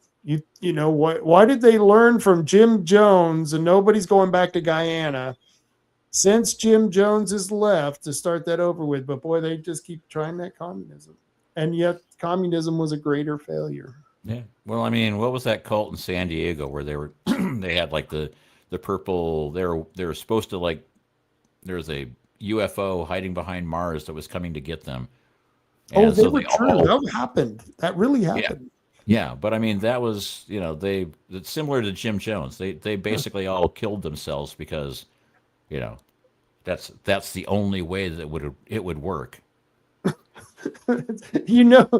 Something's wrong when the only solution is we all have to kill ourselves. Well, can't we just try something else? No. No. Sorry, no. Got to kill yourself. That's you're just not into it. If you're not willing to kill yourself for the cause, then you're really not into it. So what are you going to do? Kill me? I get, Jim Jones up there giving that speech like a coach during halftime to a losing team. You can do it, folks. You can do it for the team. Take one for the team. And what you just read describes what's going on, and it's peer pressure. It's tribalism. Yeah. It is tribalism. It's identity politics. And the problem is that once you get in, I mean, it's, to be honest with you, it's very similar to, any other kind of addiction where you always have to go back for that fix. I mean, there's a certain point in every alcoholic or drug addict's life where they bottom out and they go, okay, or they just don't bottom out at all. They die. And I've had a lot of friends. I had a lot of friends die of numerous things, but most of them they said, oh no, I've got this under control. I'm fine with it. No. You just don't understand. You don't understand. I don't have a problem with this. And you're getting the same thing from these people where it's like, I'm not the one that's got the problem. You Trumpers are the one that have the problem. And I'm like, no, I have problems in my life, but Trump ain't one of them.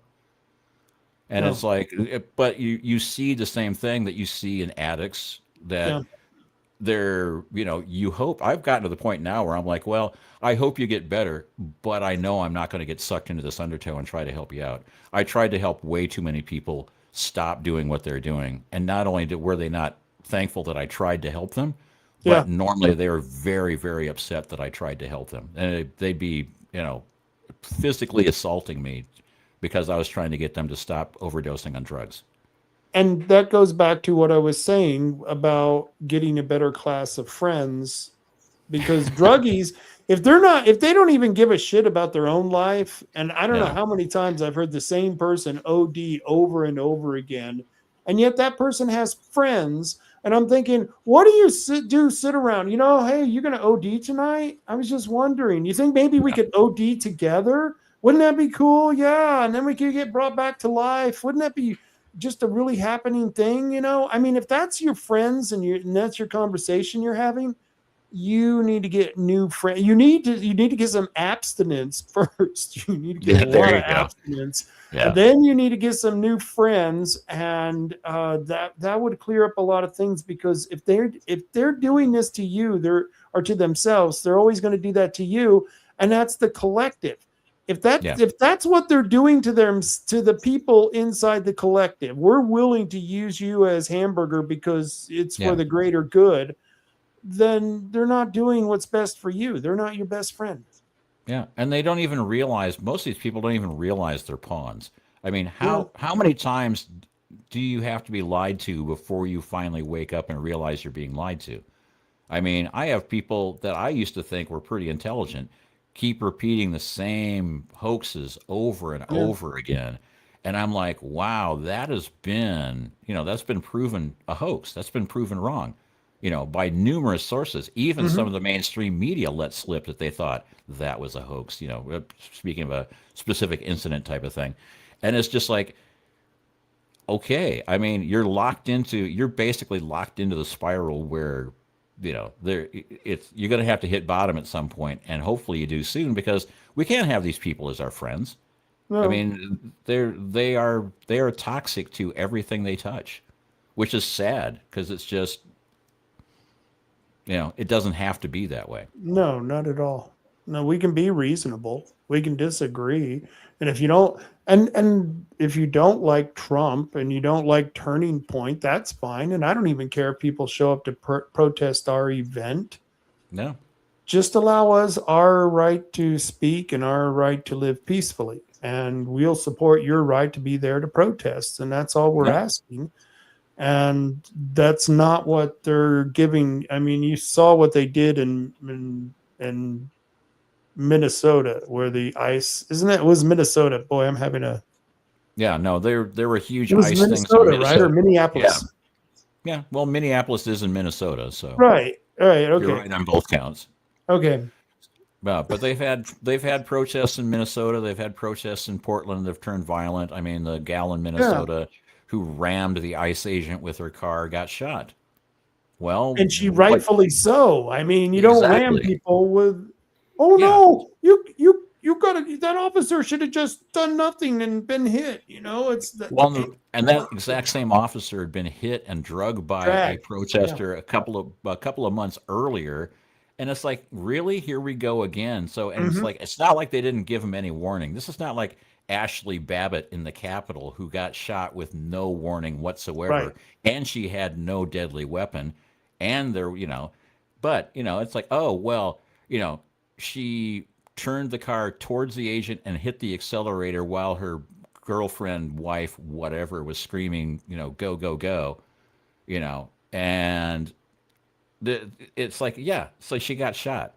Yeah, she got killed. Well, tell you what, that happens a bunch of times. You go after a cop with deadly force, I'm rooting for the cop to take you out, because it's not that I'm like going, oh, cops should be thugs, but at the same time, they protect us.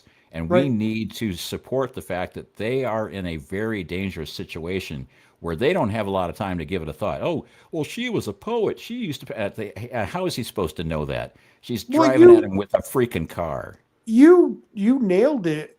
Talking about the wife telling her to gun it. She kept saying, once again, this is this narcissistic, I don't give a shit about anyone. I'm going to tell my wife, who's in this 2-ton killing machine, to gun it and ram it towards a cop, because that's how little that she gave shit about her wife. That's really the upsetting part, that I don't even care about you, honey.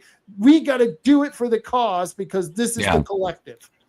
Yeah, I mean, and the whole thing is she was part of Ice Watch. They were doing this all the time. She dropped her, she lost custody of 2 of her children, and the other one she dropped off at the school where all they were doing was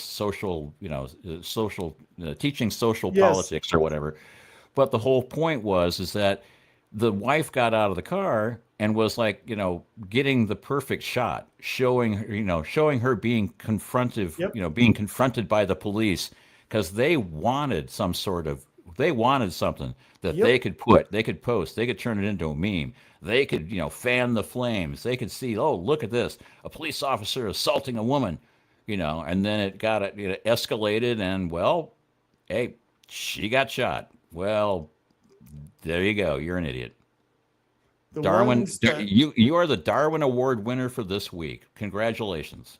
And the ones that they had that got shut up here in Portland, here in Oregon, that made national news, the 2 Trende, boy, I'm going to screw this up. Aruga. I'm going with Aruga. Trende Aruga. Trende arugula salad. Yes. Trende arugula lettuce. See, you did that on purpose because now I'm always going to say it's Trende arugula. Well, it's spelled. I had to write it down because I kept referencing it. So it's Aragua. So Aragua. Arugula. But anyway, arugula. So Trende arugula. But both of those people were in that gang, had been arrested numerous times for being in that gang, had been deported numerous times, but let back into the country by the Biden administration and put back into Portland by none other than Tina Kotek's buddies. And then they assault an ICE officer and get shot. And I'm like going, well, if the Portland police and the Oregon police had collaborated with ICE and the federal agents, these people would have been out of the country a long time ago and therefore would not have been shot.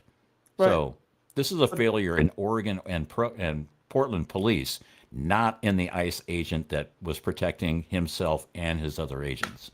And here's the sad part. If those two gang members would have got better friends instead of hanging out with the collective, because they were weak people, they were narcissists, it was all about them, what they can get for themselves, whoever they can steal it from, as long as it's for the group, it's for the greater good, it's okay, it's the collective. And it works much like communism. Not really any different, because communism is really funded by the theft of those who produce, and that's what the gang does. They just do it by literally stealing instead of through that backdoor way that communism does it. And it's communism is literally stealing, but they have it under the guise of, well, it's a government organization. It's legitimized because it's the government doing it. I got a stamp. Look. Yep. I'm a bureaucrat, therefore it's okay. So we just got to rename Trendy Arugula. Yeah, we'll just call it Department of Trendy Aragua. The Department of Trendy Aragua. You really screwed that up for me, man. I'm never going to be able to pronounce it right again. Just call them TDA. Damn you! Just call them TDA. Make it easy. Just call them TDA. Yeah. So there we go. Yeah. Well, it wasn't. I really enjoyed this. I hope you had a good time with Richard on the show. He's pretty entertaining. Oh, I know. It's great. And I like the Western Liberty Network, and I like all the stuff that they're doing. I wish I could get up to take some of that training, because all of that training looks like it's very valuable, not as a politician or not as somebody that wants to run for office or any of that kind of stuff, but for getting people organized and for getting grassroots people organized so that you can pass that stuff along and just say, okay, here's how you get organized. Here's how you do this. Here's how you do that. I mean, and that's the kind of stuff that we need a little bit more of. We have a lot of people that are interested. We just need a little bit better organization, I'm thinking. Yeah. It's a pretty well attended event. And like I said, I love going up there because I see all the old timers, and it's the who's who of activists. And the oh shoot! Now where was I going with this? Ooh. Got to turn a fan on. It's so warm in here. I don't know. Now I forget where I was going with this.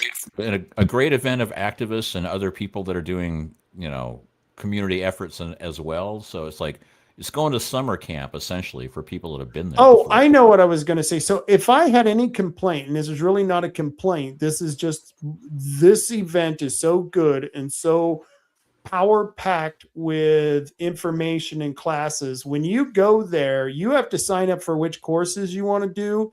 Yeah. And I think you can get 2 in the morning, 2 in the afternoon, but yet they'll offer like 8 courses. So you miss several courses. You have to choose between one or the other.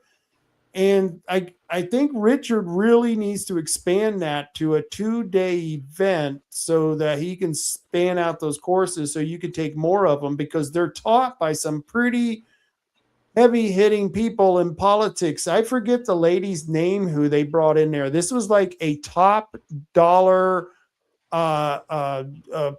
She got donations. I forget what the term is for it. A top dollar person who can get a lot of donations. She has a lot of contacts out there, and I forget the term for it. That's really going to drive me crazy. Trendre arugula. That's what it is. And yeah. and so, Trend arugula. but this Western Liberty Network, they had a lot of really good people. I mean, just incredible people teaching these courses. And so he needs to spread that out, because I missed several courses. And I don't know if he does that, so you have to go up the next time and catch it. It could be. I know I used to go to, every year I would go to the Digital Equipment Corporation User Society meetings, and it would be like 3 or 4 days long. And all day long, you could take classes. They're about hour and a half, 2 hours on specific topics in that set of computers. And it would always be like, oh man, I want to go to this one, but that one's being given at the same time by this guy who I know is really good at what he does, and I want to go see that one as well. Yep. And it's like, yeah, I understand the thing. It's like you only have so much time. You have so much content and only so much time, because I'm sure a lot of people don't want to be doing a whole lot of traveling and paying for multiple days of hotel rooms and all that good stuff. But he might be able to organize a thing where he could record them and then take the PowerPoint presentations or whatever the materials were, and then post them on the Western Liberty Network site, and maybe a pay-per-access kind of thing, or just have a bunch of these sessions that were recorded, so that if you couldn't make it because you're watching one next door, you could see it later. And that's all good and well, but I highly recommend in person, because then you can ask the questions you want to ask, because you're there. And you're there with, like I said, the most expert of experts on these different subjects. And so, not only that, but you're also in sessions with a lot of people that have the same mindset. They're at that session for the same reason. They're interested in those same topics. So when the session's over, you have a group of 10, 20, 50, 100 people that you have something in common with, that you can talk to about things. So that's the actual reasons I used to love to go to the DECUS events, the Digital Equipment User Society stuff, is that it was a lot of schmoozing with people that were the same level of nerd that I was. Yeah, the optical, I forget what it was called, the convention, I never got to go. I wasn't that high up in management at the time, but that was the big show that everyone loved to go to, because you got to see the latest and coolest machines. This one, you can just crap out a pair of glasses right here. There you go. Amazing stuff. But well, I want to thank you for being on. I gotta go. I'm tired. Yep. It's that time. We're at 2 hours and 56 minutes, which means it's bladder time. It's bladder time. The next show following the Friday night rant. Bladder time. Right after the Friday night rant at 2300 hours, it's bladder time with your host. Disclaimer is something else, let me tell you. With your host, Stream and Drippy. So make Stream and Drippy, yes. All right, folks. Until next time, carry on, Coos County. Talk to you later, Marty. See you later. Where's the button? Damn it. Where's the off button?